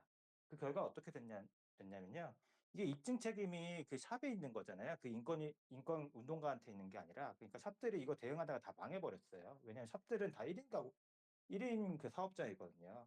그러니까 이게 결과적으로 봤을 때 입증 책임을 전환해버리고 여기에 민사소송에 대한 민사소송이 별거 아니라고 생각하는데 민사소송의 금액 자체가 상당히 좀 커져버리는 이런 효과가 나와버리면 이 민사소송의 금액이 단순히 5배, 최소 3배에서 5배, 이것은 우리나라 법에서 있는 법이 아니다 라고 봤을 때는 이 법이 우리가 과연 이렇게까지 단순히 괴롭힘을 당했다는 이유로 아니면 상대방이 단순히 불쾌감을 당했다는 이유로 그 불쾌감도 상당히 좀 모호한 건데 네. 이거에 대해서 우리가 이렇게까지 차별해야 되는가에 대해서 우리가 좀 생각해 봐야 된다는 거죠. 이제 제가 좀 네. 말하면요. 이게 민사소송까지 가기도 되게 어려워요. 별토로님이 지속적으로 말씀을 해주셨지만 인권위에서 권고를 받고도 그걸 고치지 않아야 되고요. 이제 계속 말하는 거지만 고의성, 지속성, 보복성, 피해 규모를 판단해서 판결을 할 거라고 보고요. 이제 다른 법에서도 3배까지 인정하고 있거든요. 하도급법이나 대리점법에서도 하고 있고 개인정보보호법 이런 곳에서도 3배까지는 인정하고 있고 이제 제가 한 번만 더 간단하게 설명을 드리면 신고하잖아요. 그러면 인권위에서 판단을 해요. 그래서 권고를 해요. 그래서 사업자가 계속 안 지켜요. 그랬을 때 이제 민사상으로 갈 수 있는 거죠. 그리고 그것 때문에 만약에 사업주가 화나서 인사상 불이익을 주거나 왜 신고했냐라고 하면서 보복을 했을 때 형사처벌로 갈 수 있는 거고요. 아까 신현수님이 말씀하신 그냥 그렇게 한 번 한다고 해서 뭐 형사처벌을 받거나 민사소송으로 가거나 하는 게 아니고요. 그 아까 물어봐 주신 거에서 대답을 하면 정보 비대칭성이 있잖아요. 내부적인 자료를 그 피해를 받은 사람이 찾을 수가 없어요. 그리고 차별을 대놓고 하는 게 아니잖아요. 이거는 면접 볼 때뿐만 아니고 직장 생활할 때도 다 포함이 되는 거거든요. 그래서 입증을 하기가 곤란해요. 그래서 제가 아까 말씀드렸듯이 기업에서는 내부 자료를 만들어서 이게 차별이 아니었다는 걸 충분히 입증하고 있고 지금도 노동법 관련해서요. 그래서 현실적으로 가능한 문제고요. 그리고 아, 어, 네, 일단은 여기까지 할게요. 예, 감사합니다. 혹시 저 반대편 발언해도 말씀하실 분 괜찮을까요? 있으실까요? 아, 예, 말씀해 주시죠. 두 아, 분 전 중에 누가 하시겠어요? 진짜 오래 기다렸네. 야옹님 일단 말씀하실게요. 야옹님 이야기하세요. 예, 야옹님요. 아, 네. 사실 그 지금까지 계속 이어져 왔던 논의가 시사하는 바가 뭐냐면 결국 그 차별금지법을 시행한다고 해서 진정한 의미의 차별이 사라지긴 어려울 것 같다는 거죠. 왜냐하면은 이게 결국 그 차별이라고 정의가 되는 순간 이렇게 법적 공방 내지는 여러 가지 뭐 사건들이 이제 오고 가게 될 수밖에 없는데 이제 그렇게 된다면은 그 어쨌든 그 차별을 이제 그러니까 법적으로 차별이 아니게 되도록 그러니까 포괄적 차별금지법 상으로 차별이 아니게 되도록 되게 사람들이 이제 노력을 할 텐데 사실 어떻게 해서든 법망을 빠져나갈 수는 있거든요. 그러니까 이제 법적으로만 봤을 때는 차별이 아니게 되도록 이제 사람들이 그렇게 이제 한다면은 사실 차별금지법 자체가 의미가 있는 건가 싶기도 하고 사실 계속해서 사람들이 차별을 계속 할 수밖에 없지 않나. 결국에 문제는 의식의 문제인 건데, 의식 개선의 문제인 건데, 인식 개선의 문제인 건데, 오히려 이렇게 계속해서 그 법망을 만들려고 하는 과정에서 오히려 그 반대급부로 차별이 아닌 것처럼 어떻게 그냥 원래 하던 대로 차별을 해야겠다는 그런 움직임이 계속되지 않을까 하는 생각이 듭니다. 근데 이러면 음, 잠깐만요. 별태원님 네네네. 먼저 잠깐만요. 발언하세요. 네, 총총님이 아까 죄송합니다. 지금 연락이 없어가지고 제가 총총님한테 뭘 하나 올렸어요. 총총님 톡방에 보시면 그 불명성에 대해서 아까 말씀을 하셨어요. 그런데 그 대법원에서 이렇게 판시가 냈다라는데 반대 판시가 된 대법원의 판시가 있다는 거 제가 지금 몰라놨거든요. 그 불명확하다고 볼 수 없다라는 판시도 있어요. 그래서 다시 한번 얘기하지만 자꾸 주관적이다, 주관적이다 얘기하는데 포괄적 차별금지법에서의 괴롭힘은 주관적으로 내가 괴롭혔다, 괴롭힘을 당했다 이런 감정까지 그 영역을 침범하는 게 결코 아니에요. 객관성을 유지하려고 노력하는 거고요. 객관적으로 괴롭혔음을 인식할 수 있는 행위가 어떤 요건을 구비를 해야 돼요. 그러니까 지금 굉장히 상당히 복합적인 개념이긴 해요. 피해자가 단순히 내가 나 괴롭혀 이 개념만 가지고는 안 된다는 거예요. 그 요건이 충족되지 않으면 법적으로 그것을 보호받지 못합니다. 그런데 그 요건이 뭐냐면요. 그 제3자도 필요하고요. 그다음에 신체적인 어떤 정신적인 고통 이런 부분들도 객관적으로 어느 정도 법적으로는 해당 행위가 이 판단할 수 있는 근거 자료도 되고요.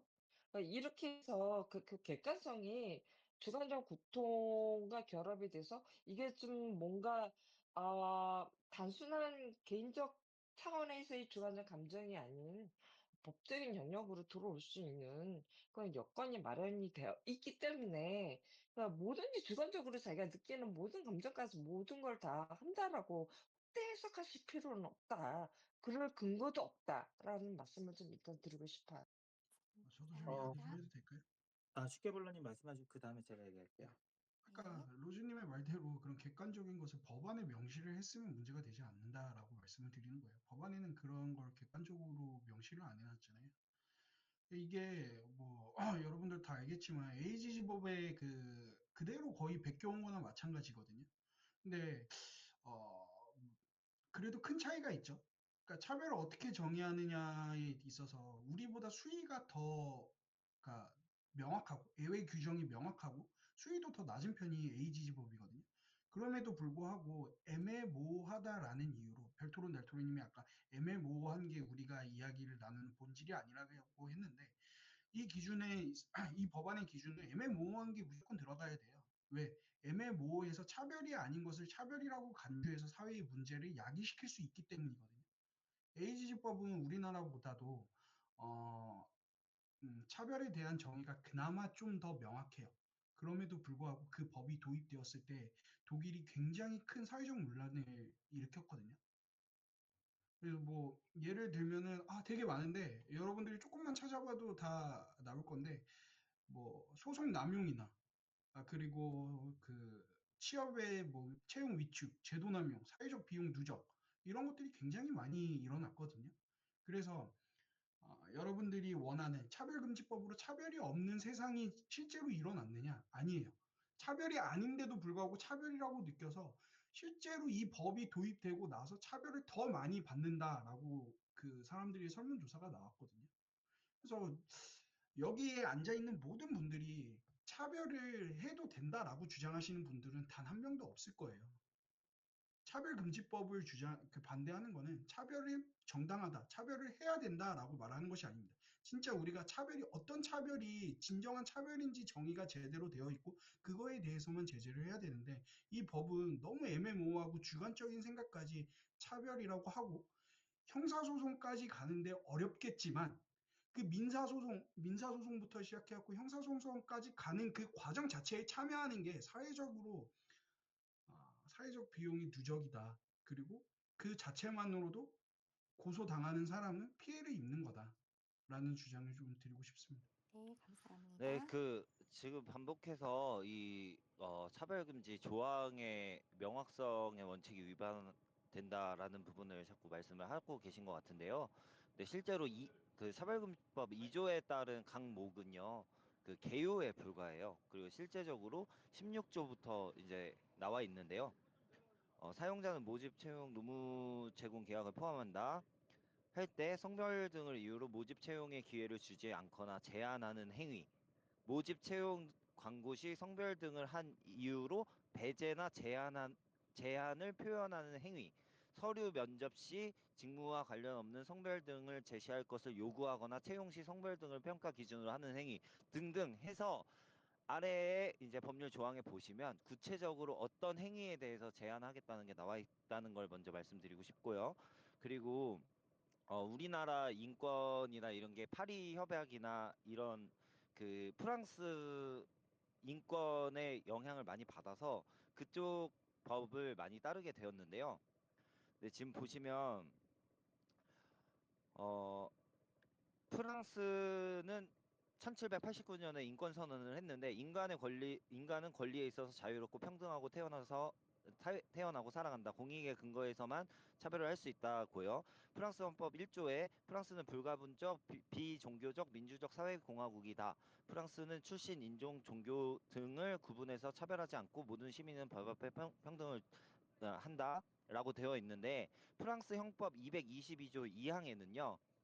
출신, 나이, 지역, 종교, 인종, 건강 상태를 이유로 납입을 거절하거나 서비스 제공을 거절하거나 어떤 종류이든 경제활동을 제한하거나 고용을 거절하거나 사람을 제재하거나 혹은 해고하거나 자연인이나 법익에 대한 차별을 할 때 3년 이하의 징역이나 4만 5천 유로의 벌금에 처한다고 직접적 형사처벌 대상으로 명시를 하고 있어요. 이렇게 선진국들은 직접적인 처벌 대상에 포함을 시킨 차별 차별을 이유로 한 범죄에 대해서 이렇게 직접적 형사 처벌까지 명시한 반면에 지금 이것은 우리의 차별에 대한 인식 구조를 목표로 해서 사회적 인식 구조의 개선을 위한 법이라는 걸 말씀드리겠습니다. 일단은 그 찬성 측에서 그 법안에 대해서 좀 정확하게 모르시는 것 같아서 제가 좀 짚고 넘어갈게요. 아까 도치님께서 최대 3배인 법들도 있다라고 말씀해 주셨는데요. 그 최대 3배인 법이 있는데 이 법은 최소 3배입니다. 그러니까 전혀 다르죠? 그 법들은 0배에서 3배인데 이 법은 3배에서부터 시작하는 것이기 때문에 훨씬 더그 피해 보상이 강력하다고 볼 수 있고요. 그리고 아까 악의적이라고 말씀을 주셨는데 악의적이라는 의미가 우리가 일반적으로 생각하는 악의적이라는 의미랑 그리고 법률에서 사용하는 악의적이라는 의미랑 달라요. 법률에서 사용하는 악의적이라는 것은 어떤 의미를 말하냐면요. 내가 이것이 문제가 될 수 있음에도 있다는 것을 알고 있었다면 악의적이라고 판단을 합니다. 그러니까 이게 예를 들어서 내가 이렇게 말을 하면은 인권위에서 뭐라고 할 수도 있어 라고 하면 이게 악의적이라고 알고 있었다면은 악의적이라고 판단하는 거고요. 두 번째로 아까 인권위 권고가 끝나고 인권위 권고를 안 받으면은 민사로 넘어가고 그 다음에 형사로 넘어간다고 말씀을 주셨는데요. 전혀 잘못 알고 계세요. 인권위 권고는 인권위 권고고요. 민사는 그거랑 별도로 동시에 진행이 될 수 있습니다. 그리고 이 민사는 원래 일반적으로 그 피해 당사자가 하는 것이 민사의 핵심인데 이 법 같은 경우에는 우리나라에서 유일하게도 인권위가 대신 민사소송을 걸 수 있도록 해놨어요. 이것 또한 그 피의자 입장에서는 국가기관을 상대로 직접적으로 소송을 제기해야 된다는 측면에서 상당히 좀 부담이 될 수 있는 그런 법이고요. 그런 측면에서 이 법 자체가 상당히 좀 과한 법이다라고 계속 말씀을 드렸는데 이거는 제가 볼 때는 그 객관적인 사실인데 이거를 법안에 대한 이해가 조금 부족하신 게 아닌가 좀 그렇게 생각이 들어서 좀 아쉬운 부분이 있고요. 그 논의가 사실은 계속해서 이 법안이 그 모호하다 이런 부분에 대해서 좀 초점이 맞춰져 있는데 조금 더 실제적인 사례를 가지고 이 법이 통과됐을 때 어떤 사례가 문제가 될 수 있는지 어떤 사례가 뭐 좀 더 해결될 수 있는지 여기에 대해서 좀 말씀을 나누면 좋을 것 같습니다. 예, 그리고 일단 잠시만요. 찬성 측에 좀 저희가 말씀드린 매티스님은 아무런 발언을 못 하셨거든요. 그래서 멤버 교체를 하시고 찬성 측에는 매티스님이 제가 먼저 발언을. 내려갈게요. 네. 제가 내려갈게요. 매티스님 올라오시죠. 그 매티스님이 주로 지금부터 한 7분 정도는, 그러니까 한 두세 번 정도는 발언을 해주십시오. 그 저한테 질문하셨으니까 이번만 저가 해도 될까요? 그 매티스님과 합의를 하시죠. 예, 민초님 말씀하세요. 예, 감사합니다. 악의적이란 표현을 모르는 게 아니고요. 아까 제가 표현을 잘못했을 수도 있는데, 그러니까 이런 징벌적 손해배상에서 3배의 법이 있다고 말씀드린 거고, 저도 3배에서 5배인 거 알고 있고, 하한이 500이고, 상한이 3,000이고, 이제 대략적으로 법안을 다 읽어봤고, 알고 있어요. 그리고 이게 되게 쉽다고 말씀을 하시는데, 그러니까 악의적이란 단어 말고도 지속적이어야 되잖아요. 그리고 권고를 내렸을 때 그거를 또 안 하면 징벌적 손해배상을 할 수 있는 거 아닌가요? 좀 이따가 대답해 주세요. 이거 간단하게만 대답할게요. 아닙니다. 그 민사랑 그 권고랑 전혀 별개로 이루어졌고요. 그리고 말씀해 주셨는데 악의적이면서 지속적일 필요가 없고 악의적이거나 지속적이거나 and가 아니라 or입니다. 네. 그 다음 매티스님 바로 말씀하세요. 이어가실 분이요. 네. 예, 제가 저기 상당히 까먹은 부분이 많아서 예, 좀 하고요. 놓친 부분들도 있는데 예, 그건 뭐 차후에 막고라나 이런 거 해도 되고요. 제가 아까 그 총통님이 말씀하신 그 입증 체계의 전환 그리고 그 캐나다 사례에 대해서 말씀드리고 싶은데요. 그런 실제적인 몇 가지 그래서 소송권이 있었어요. 케이스 스타디로 있었는데 그 비교 자체가 그 이제 1인 사업장, 영세한 사업장 이렇게 하시는데 그 사실 그 영세한 1인 사업장 같은 경우에는 그 이제 그 수에 대해서 하는 비용들이 굉장히 커요. 그 말씀하신 그 캐나다 그 트랜스젠더 그분은 그 어떤 그 자기 어떤 그 목표 의식이 뚜렷하셔서 그렇게 이렇게 돌아다니면서 했는데 반대로 그 1인 사업장에 계신 분들은 그걸 일일이 그게 굉장히 큰 이슈였었거든요. 그래서 그걸로 인해서 역차별에 대한 논란도 없지 않아 있었었어요. 있었다 해서 그렇게 이제 어떤 긍정적인 그런 사례에 있어서 좋은 사례는 아니었던 걸로 기억하고요. 그리고 어떤 그 대기업 그리고 이 1인 영세 사업장에 비해서 그 이런 것들에 비해서 좀 적절하지 못한 어떤 그 예시가 아니었나 그런 생각들이 들어요. 그리고 제가 이제 개략적으로 말씀드리면은 그 포괄적 차별금지법은 저는 처음에 이제 그 한국에 이제 개별적 그 차별금지법이 이제 지금 시행되고 있는데 이것이 닭이 먼저냐 달걀이 먼저냐 이런 부분들에 대해서 좀 고민을 해봤었거든요. 그런데 어떤 지금 현재 이제 시행되고 있는 개별적 차별금지법에 대한 어떤 보완으로 들어가야 되는 것인지 아니면 상위 개념으로 들어가야 되는 것들인지 여기에 대해서 좀 혼란스럽더라고요.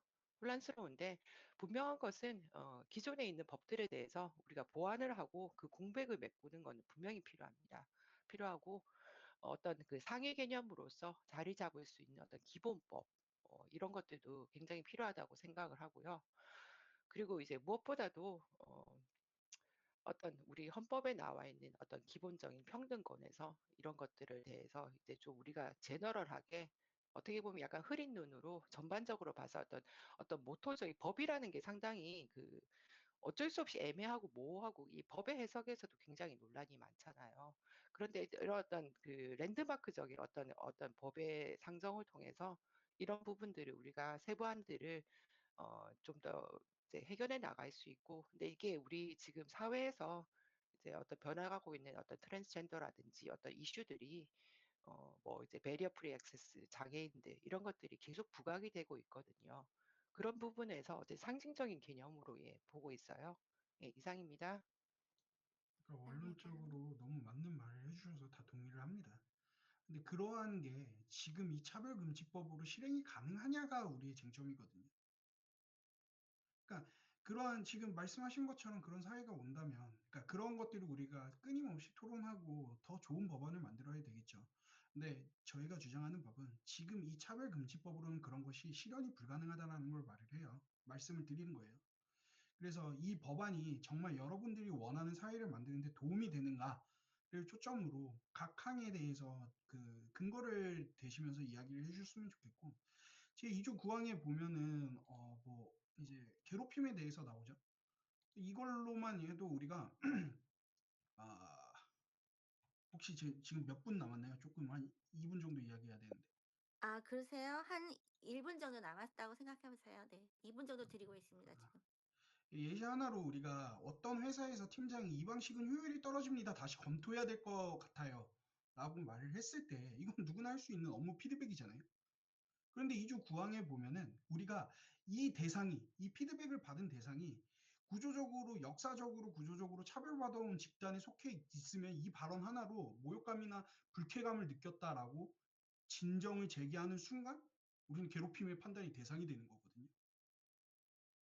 어떤 대상에 대해서는 뭐 남성이랑 여성이라고 해봅시다. 역사적으로 여성이 좀 구조적으로 차별을 받은 집단이라는 사회 인식이 있으니까 여자한테 하면 괴롭힘인데 남자한테 하면 괴롭힘이 아니야.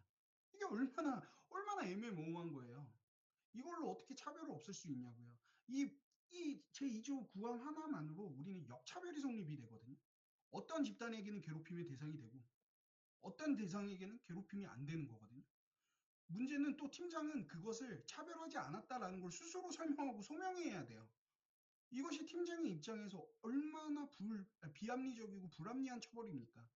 형사처벌이 직접 받지 않더라도 이 무죄 추정 원칙인 이 국가에서 내가 그 진정 하나만으로 나는 유죄이고 그 유죄를 어떻게든 항변해야 되는 소명하는 위치에 되어야 되거든요. 이것만으로도 역차별입니다. 그 팀장은 그냥 졸지에 범법자가 되어서, 그러니까 차별한 사람이 되어서 그것을 해명하는 위치에 되어야 돼요.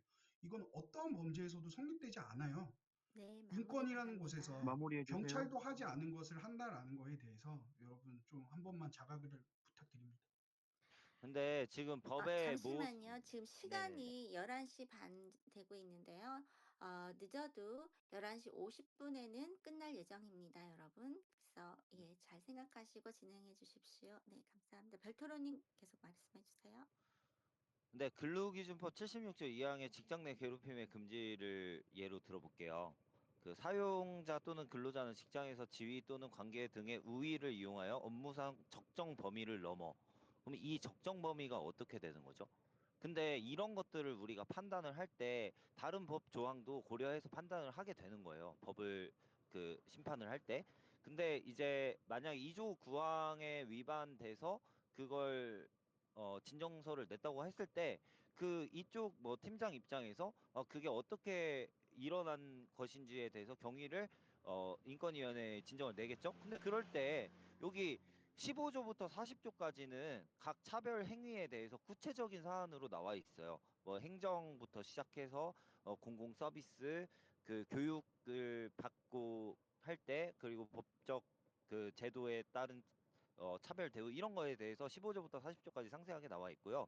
그리고 아까 전에 그 총통님께서 법을 잘 모르시는 것 같다라고 말씀을 하셨는데, 근데 지금 보면 국가위원회가 그 단독적으로 개입하는 경우에는 중대한 사안이에요.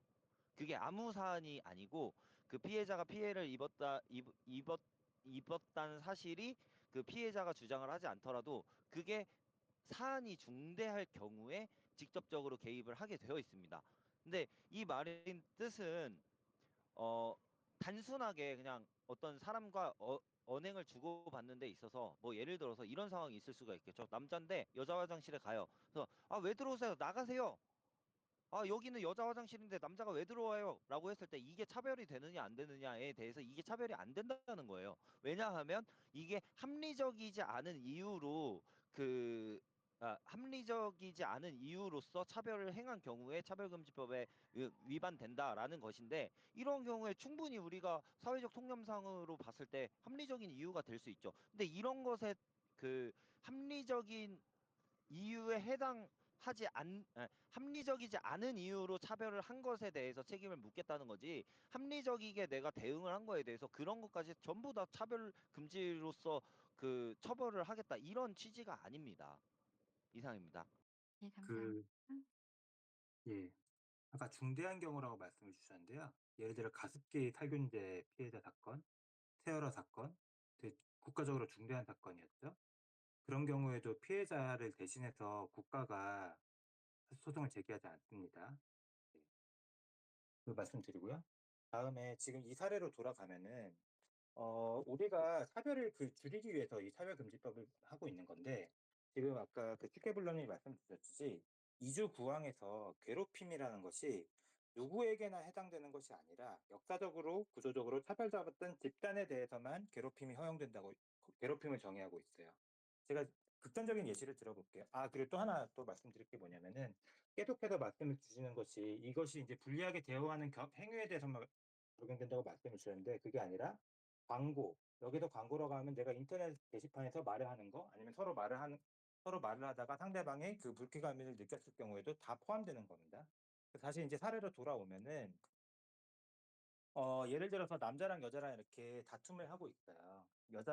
요새 이제 한 X라는 단어가 상당히 좀 서로를 비하하는 단어로 쓰이고 있죠. 근데 여자분이 남자한테 이 한 X야 라고 얘기를 하고, 남자분이 여자에게 또 똑같이 이 한 X야 라고 얘기를 합니다. 이 경우에서 이 법 같은 경우에는 남자분이 여자분에게 얘기한 한 X는 차별이고요. 여자분이 남자에게 얘기한 한 X는 차별이 아닙니다. 이 법이 명칭이 그렇게 돼 있어요. 왜? 괴롭힘은 역사적 구조적으로 차별받았던 집단에 대해서만 해당되는 거거든요. 그러면 여자분이 남자분에게 한 X야라고 하는 것은 차별이 아니에요. 괴롭힘이 아니고요. 이것이 과연 우리가 생각할 때 동등한 그 차별을, 우리가 차별이 정말로 없는 세상을 만들기 위해서라면은 이런 문구가 들어갔을까? 좀 생각을 해봐야 될 것 같고요. 이 문구 자체가 아까 그 슈케블러님이 말씀 주셨지, 이 법 자체가 AGG에서 계속 따온 법이거든요. 독일에서 이 법을 따온 거예요. 근데 독일에는 똑같은 조항이 있는데 다만 이 문구만 없습니다. 역사적 구조적으로 차별받았던 집단에 대해서라는 문구가 없어요. 우리 한국에서만 추가된 문구인 거죠. 이 문구를 추가한 그 의도가 뭐냐? 되게 명확하죠. 남자가 여자에게 하는 것은 차별이지만 여자가 남자에게 하는 것은 차별이 아니다. 이게 그럼 의도 자체가 과연 차별을 없애려고 만든 법이냐? 라고까지 의심할 수밖에 없는 그런 문구라고 볼 수 있을 것 같아요.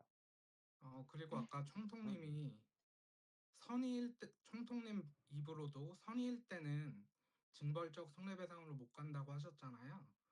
그러니까 이게 고의성이랑 지속성이 있을 때 가는 거고, 악의적 차별 때문에 그 징벌적 손해배상으로.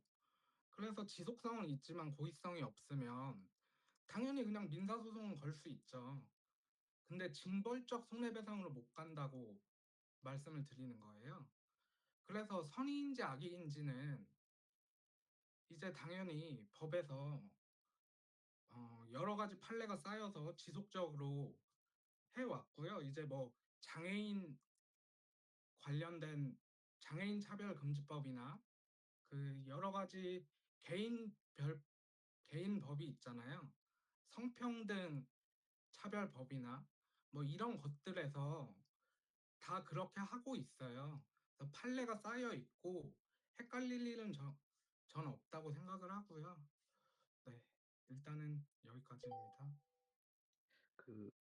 저희가 신현수님이랑 야옹이님 발언도 좀 들어야 되고, 이제는 사실상 마무리 시간이기 때문에 각자가 생각하는 법안에 대해서 앞으로 이렇게 나갔으면 좋겠다는 마무리 발언으로 이제 토론을 마무리를 해야 될 것 같네요. 그래서 제 생각에는 신현수님이나 야옹이님의 이제 그 의견에 반박해 주시고, 그래서 이제 각자 마무리 발언을 하는 걸로 이제 마무리를 하면 시간이 딱 맞을 것 같습니다. 네.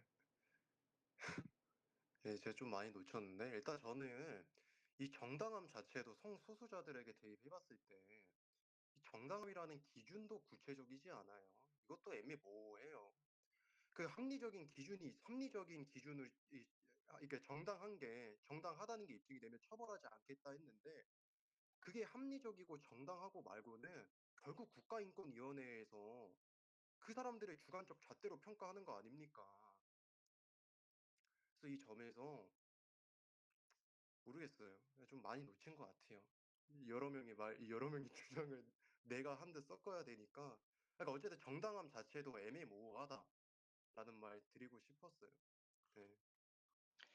네, 자, 거기에 대해서 이제 오늘 시간이 그러니까 다음에 기회가 있으면 어떤 그 해외 사례 중에서 캐나다나 몇 개 나라에서 채택하고 있는 제3의 성이라는 게 있어요. 여기에 대해서 좀 더 설명을 드릴 수가 있고요. 예, 이제 최종 발언 이제 가시나요? 그건 제가 나중에 좀 설명을 드리고 같이 얘기해 볼 수 있을 것 같아요. 예. 네, 사실 40분이고 저희가 45분에서 50분에 마무리를 지으라는 게 원래 원칙인 게 어쩔 수가 없네요. 시간이 너무 짧기도 하고 늦었기도 하고. 그래서 마무리에 지어보도록 하겠습니다. 그래서 이제 총통님을 시작으로 해서 맨 마지막에 발언은 제가 하도록 하겠습니다. 그리고 모든 팀원들이 다 같이 찬성이나 반대하면서 토론 느낌점이나 아니면 앞으로 어떤 식으로 이 법이 나갔으면 좋겠다고 그냥 말씀해 주시면 될 것 같습니다. 먼저 네, 총통님부터 요거는 말씀해 2분 주세요. 정도로 돌아가시게 되겠습니다. 예. 네, 감사합니다. 우리 법은 일반적으로 이제 우리가 사회적 합의라고 말을 하는데요. 이 법에서는 우리가 사회적으로 아직 합의되지 않은 것을 규제하고 있습니다. 차별을 방지하겠다는 취지는 상당히 좋은 취지인데 이 법에서 말하는 차별이 내가 생각하는 차별인지 또는 사회적으로 합의됐을 때 이것이 차별이라고 용인되는 것인지 잘 모르겠어요. 거기다가 아까 예시를 드렸지만은 여성이 하는 것은 차별이 아니고 남성이 하는 것은 차별이다 라고 주장을 하고 있어요. 그리고 내가 여성에게 불쾌감을 줬다면은 이것은 처벌 대상이다라고 얘기를 하고 있어요. 근데 불쾌감이란 단어 자체가 상당히 좀 주관적이고 이것은 이미 헌재에서도 불쾌감이란 단어 자체는 상당히 주관적이라고 판결이 났던 항목이죠. 거기다가 불쾌감을 준 것이 잘못이라고 치더라도 이게 내가 가실로 사람을 죽인 거, 그러니까 중대재해처벌법보다도 더 잘못한 행동이라고 이 법에서는 판단을 하고 있습니다. 중대재해처벌법은 최대 5배 요거만 한정하고 있는데 이 법에서는 최소 3배에서 5배 그리고 하한선이 500만 원이라고 정의를 하고 있습니다.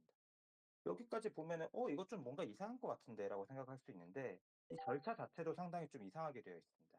이 모든 것을 인권위가 결정하도록 되어 있는데 인권위를 견제할 수 있는 장치가 아무것도 없어요.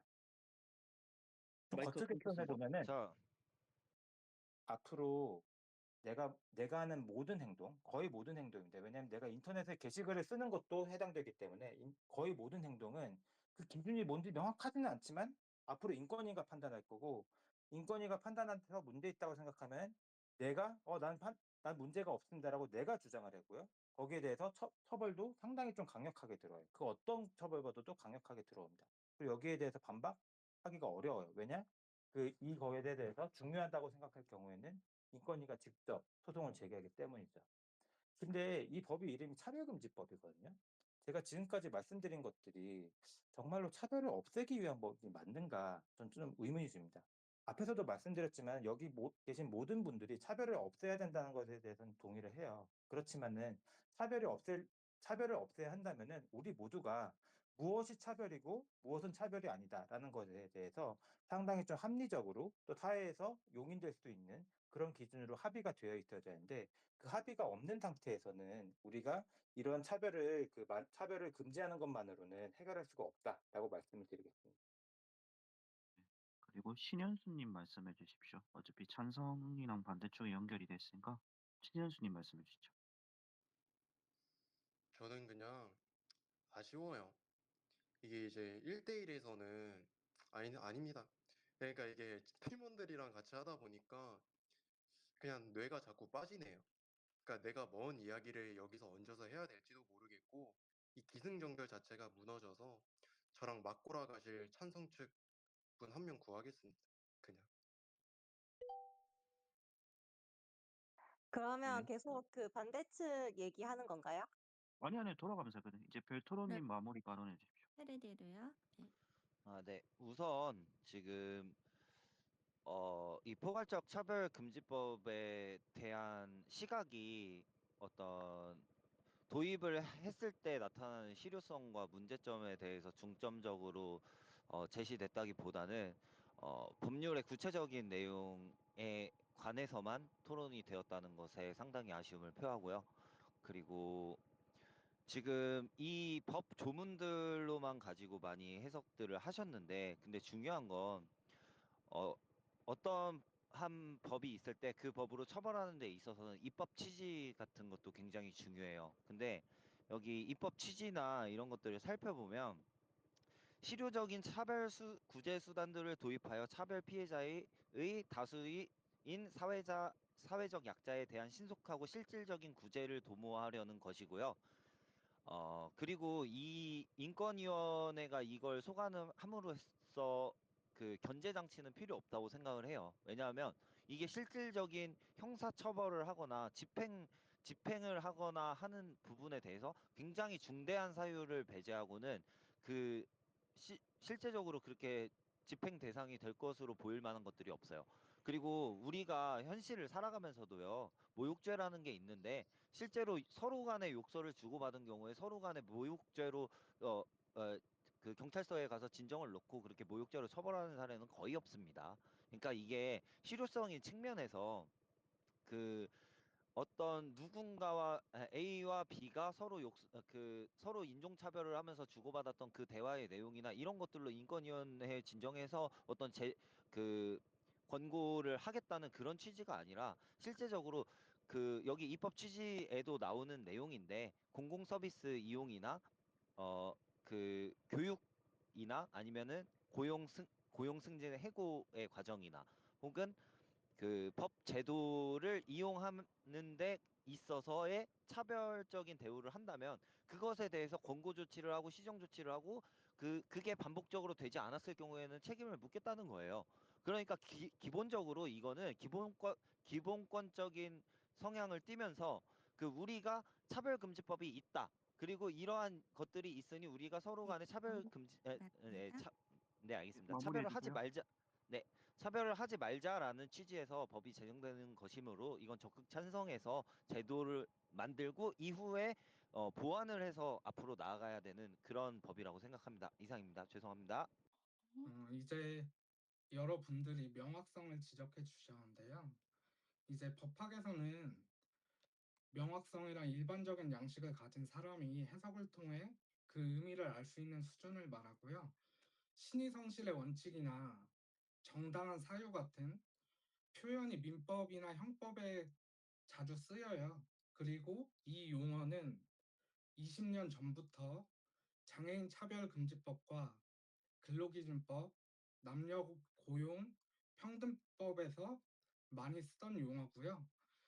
해외 사례들을 좀 말씀드리면 이제 거리에서 종교적 괴롭힘으로 이제 혐의를 받았던 사람이 있는데요. 그 사람 같은 경우에 무죄를 받았어요. 그리고 이제 또 유럽에서 기독교인 제빵사가 결혼 웨딩 케이크를 이제 그 케이크에 그거 뭐지? 예, 일단은 도치님 마무리해 주시고, 아, 원래 네. 쉽게 불러님께서 말씀하시고 양우이님 말씀하시 이렇게 말씀하셔야 되는데 끼어드셨어요. 그래서 도치님은 이렇게 마무리를 하는 게 맞는 것 같고, 쉽게 불러님 말씀해 주세요. 저 10초만 더 하면 안 될까요? 예, 끼어드셨기 때문에 아까 분명히 안내는 분명히 드렸어요. 순서대로. 그래서 안 됩니다. 쉽게 불러님 말씀해 주세요. 여러분, 지금 민초 수호자님께서 말씀하신 것처럼 해외는 종교를 예외로 합니다. 그만큼 명확성이 있는 법이에요. 근데 우리나라는 종교가 포함이 됩니다. 그만큼 명확성이 없어요. 우리가 법안을 할 때 헌법에서 가장 중요시하는 게 명확성, 비례성, 최소 침해성입니다. 이것이 있어야지 우리가 법의 형태를 띈다라고 헌법에서는 정의하고 있거든요. 기존의 민사나 형사소송에서 우리가 합리적이었는가 아니었는가만으로 소송을 당하는 경우는 없어요. 거의 없습니다. 기존 법은 명확한 행위의 위법이 있어야 하고 그걸 주장하는 쪽이 입증을 해야 합니다. 그런데 이 차별금지법은 구조가 달라요. 먼저 차별을 당했다라고 주장을 하면 그 다음에 지목된 사람이 자신이 합리적이었다라는 걸 증명해야 하는 법입니다. 아무리 선의로, 아무리 업무상의 필요에 따른 피드백을 했더라도 그 대상이 여성 같은 사회적 약자로 분류되고 상대방이 기분이 나빴다라고 느끼면 그 행위는 분쟁의 대상이 됩니다. 그 순간부터 우리는 차별을 하지 않았다라는 것을 설명하고 해명해야 돼요. 이 자체가 이미 사회적 비용입니다. 더 문제는 이 구조가 오히려 특정 집단을 상대로 한 판단과 피드백을 회피하게 만든다는 거예요. 이거는 평등이 아니에요. 이건 차별을 금지하는 게 아니라 또 다른 형태의 차별이거든요. 여기에 있는 모든 분들이 차별금지법을 반대하는 모든 분들조차도 차별을 옹호하시는 분은 단 한 명도 없어요. 하지만 정말 차별을 막고 싶으면 가장 먼저 차별이 무엇인지 명확하게 정의를 하고 그거에 따라서 어떠한 행위를 해야 될 것이, 처벌을 해야 될 것인지에 대한 법이 필요해요. 이렇게 애매하게 어떤 것 차별이 아닌데도 불구하고 차별로 만드는 분쟁의 여지가 있는 것으로 만드는 법은 필요치가 않습니다. 네, 네. 그 다음에 야옹이님 차례 드리겠습니다. 아, 네. 당연히 이제 저는 그 모든 종류의 차별을 반대하고, 그렇지만 이 포괄적 차별금지법에서는 여러분들이 말씀하셨던 것처럼 그 역사적으로 그 차별받아왔던 집단에 대해서 이제 특히 이 법을 더 강력하게 적용하는 걸로 지금 얘기가 됐어요. 법안에도 그렇게 나와 있고. 그런데 사실 언제든지 이제 강자와 약자가 바뀔 수 있잖아요. 이제 그동안 계속 그런 역사가 있어 왔고, 심지어 철학에서도 그런 게 당연한 거였고, 역사적으로도 계속 그 강자와 약자 그리고 승자와 패자가 바뀌는 구조 속에서 저는 이렇게 대립구도를 만들어서 이제 그동안은 차별받은 쪽이 있었으니까 차별받았던 쪽에 대해서는 이제 더 우대를 해주고, 그러면은 그동안 강했던 사람들은 괜찮다라고 하면 오히려 이게 더 위험할 수 있다고 생각해요. 이제 그렇게 되다 보면은 이게 어느 순간 다시 힘의 균형이 또 무너질 수 있다고 생각하고, 저는 이렇게 되면은 다른 형태의 차별이 될 수밖에 없다고 생각해요. 그리고 제가 계속 문제를 제기드렸던 거는 이 차별금지법에서는 차별을 그냥 제재하는 데만 신경을 쓰고 물론 이제 차별을 하지 않으려면 어떻게 해야 되는지에 대해서는 얘기하지만 그런 계획을 세우는 거에 보다는 오히려 그 어떻게 뭐 절차가 진행되는지 차별을 했다고 인정이 될 때는 어떻게 되는지에 대해서 더 많이 논의를 하고 있어요. 그렇게 되면은 그 오히려 더 보이지 않는 차별, 그 약간 그 차별로서 정의되지 않을 수 있는 교묘한 방식의 그런 그 법적으로는 차별이 아니지만 우리 모두가 생각하기에는 차별이라고 할 수 있는 이제 그런 행동들이 벌어질 가능성이 오히려 있고 그렇기 때문에 저희가 사회적으로 아직 성숙하지 못한 상태에서는 이런 식으로 강력한 그리고 이제 제재를 통한 법을 만들기보다는 조금 더 그 사회적으로 성숙한 방향으로 나갈 수 있는 적극적인 방식의 법들을 만들었으면 좋겠습니다. 네. 감사합니다. 예, 그 마지막으로 로즈님 말씀하시고 그다음에 그 예, 말씀하신 거 한 부분 소쿠리님. 내리겠습니다. 그리고 왜냐면 메티스님도 마무리 발언해야 되니까 도치님 잠시만 내려봐 알겠습니다. 주세요. 그다음에 메티스님 올라오시고요. 로즈님 말씀해 주시죠. 그 차별에 대해서 역차별을 많이 말씀을 하세요. 네. 여성이란 이유로 차별을 받으면 안 되죠? 마찬가지예요. 남성도 남성이라는 이름으로 차별받으면 안 됩니다. 즉, 성별을 이유로 인해서 어느 누구도 피해자가 되면 안 돼요. 이게 기본 취지예요. 이 법안의 취지예요.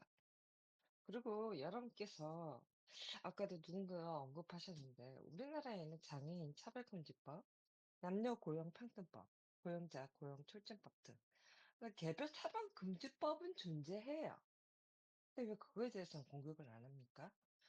분명히 장애인 차별금지법에 대한 내용을 보면요. 간접차별에 보면 불리한 결과를 초래하는 기준을 정당한 사유 없이 적용하는 행위, 이 부분 들어갑니다. 그래서 마찬가지로 포괄적 차별금지법에도 간접차별의 의미로 정당한 사유 없이 라는 말 대신에 합리적인 이유 없이 라는 말로 대체한 것 뿐이에요. 그래서 제가 하고 싶은 얘기는 기존에 있던 장애인 차별금지법, 남녀 고용평등법, 고령자 고용촉진법, 촉진법 뭐 등등 이건 좀 차별법에 들어갑니다. 근데 또 하나 빠진 게 있어요. 성소수자에 관련된 차별금지법. 이런 것들이 산재되어 있는 걸로 인해 가지고 아까도 제가 서두에 말씀드렸지만 중첩되고 있어요. 우리 인간의 정체성은요 하나로 규정될 수가 없어요. 그렇기 때문에 복합차별이 일어날 수가 있고요. 그 다음에 아까 성소수자들에 대한 그 금지법은 없습니다. 차별금지법은 없어요. 그 마무리해 공백을 주십시오. 메꾸기 위해서 현재 있는 개별 그 차별금지법과 다시 말하면 성소수자들을 까지도 차별을 금지할 수 있는 포괄적인 차별금지법을 만드는 것 뿐이에요. 그다음에 이제 사탕님 말씀해 주십시오. 예, 지금 그 최종 발언 시간인가요? 네. 예, 최종 발언하겠습니다. 제가 알기로 한국의 자살률이 다들 아시다시피 매우 높은 걸로 알아요. 어떤 성소수자들의 어떤 자살률은 보통 사람들에 비해서 매우 높은 수준이고요. 이것은 어떻게 보면 사회적 차별과 어떤 소수자 스트레스 이런 것들하고 관련이 깊다고 생각하거든요. 포괄적 차별금지법은 성소수자뿐만 아니라 장애인, 어떤 병력을 가진 사람들, 이주민들 이런 다양한 소수자 집단들에 대해서 차별을 금지하고 나아가서는 사회적 고립을 줄이고요. 소속감을 증진시키고 인클루시브 포용을 한다는 거죠. 또 그리고 이제 고용에서 차별을 금지하면 어떤 취약계층의 어떤 경제적 어려움을 완화시킬 수 있고요. 더불어 이제 자살 위험을 낮추는 데도 도움을 줄 수가 있다고 생각해요. 그리고 마지막으로 포괄적 차별금지법 제정을 통해서 우리 국민들의 존엄성을 높이고요. 이는 전반적으로 어떤 생명 존중 그리고 나아가서 또 평등성에 기여하고 정부와 지자체의 어떤 자살 예방 사업과 연결돼서 좋은 긍정적인 이제 법안이라고 생각하거든요. 그리고 오늘 우리가 이제 포괄적 차별금지법이 평등 기본법으로 그 역할을 하기 위해서 토론을 하고 싶었는데 좀 아쉬운 부분들이 있고요. 그리고 우리가 이제 나아가서는 평등을 실현하고 차별을 금지하는 것, 이 국가와 이 지방단체의 중요한 의무로서 자리 잡기 바라고 사회 곳곳에서 구체적으로 실현되어서 평등과 차별 금지에 관한 기본법으로 반드시 있어야 된다고 주장하고 싶습니다. 이상입니다. 그 소쿠리님 마무리 발언 하실 거죠? 제 네. 소쿠리님 마무리 발언 하시기 전에 제 진행 관련해서 한마디만 말씀드리도록 하겠습니다. 저희 그 많은 분들이 듣고 계시는데요. 오늘 그 토론이 끝나고 나서 찬성 측이랑 반대 측이랑 가장 우수했던 토론자를 저희가 이제 투표로 또 뽑아서 그 치킨을 한 마리씩 부상으로 드리려고 하고 있는데요. 그래서 치킨을 먹을 만한 자격이 있다라고 생각하시는 분들에게 투표 부탁드리고요. 알아서 한 말씀 더 드리면은 저희가 치킨을 사실은 후원을 받으려고 했어요. 그래서 여기 그 들으셨던 분들 중에서 이분들은 정말로 치킨을 얻어먹을 자격이 있다라고 생각하시는 분이 계시다면은 치킨 후원 언제든지 열려 있으니까요. 그 제게 개인톡 부탁드리겠습니다. 감사합니다. 참 오늘 저도 갑자기 이렇게 원래 플레이어로 하려는데 갑자기 진행자가 될 줄 몰랐거든요. 그래서 참 아쉽고 이번 토론을 하면서 저희가 참 진행이 미숙했다는 점 여러분들께 사과드리겠습니다. 그럼에도 불구하고 30명이나 참여해 주셔서 아고라 구성원분들에게 진심으로 감사드립니다. 그리고 오늘 고생하신 애플 삼성님께도 진심으로 감사드리고, 그리고 많은 구성원들께서 이 포괄적 차별금지법에서 찬반에 대해서 토론을 하면서 우리가 각자의 입장을 알 수 있는 소중한 시간이었던 것 같아요. 그리고 총통님이 약간 좀 잘못 알고 계신 분인 게 있는 게 뭐냐면, 저희가 찬성 측에서 제가 반대 측에서 토론을 잘했다는 사람에게 드리는 거고, 총통님이 느꼈을 때 총통님이 잘했다고 생각하시는 찬성 쪽에 원래 치킨을 주기로 마지막에 합의가 된 거거든요. 원래 투표가 아니고 그렇게 합의가 된 겁니다, 총통님. 그거 다시 말씀 나누시죠. 제가 기억하는 거랑 좀 다른데. 예, 알겠습니다. 네, 어쨌든 그래서 만약에 그 기준으로 제가 한다고 하면은, 사실 저희가 오늘 갑자기 이렇게 진행자도 바뀔 줄 모르고 그래가지고 좀 난감했던 상황인데, 제가 반대 측에 좀 제의를 하고 싶은 게 있어요. 그 반대 측 분들께 양해를 구해서, 오늘 사실 승자는 전체적으로 여러분 전체자죠. 저는 그래서 제 개인적으로는 그 반대편 분들이 동의를 하신다면 저는 반대편 팀 분들에게 전원 5,000원씩 커피 쿠폰으로 바꾸고 싶거든요. 그래서 혹시 반대 측 분들이 다 동의를 하신다고 하면은 저는 그렇게 드리고 싶습니다.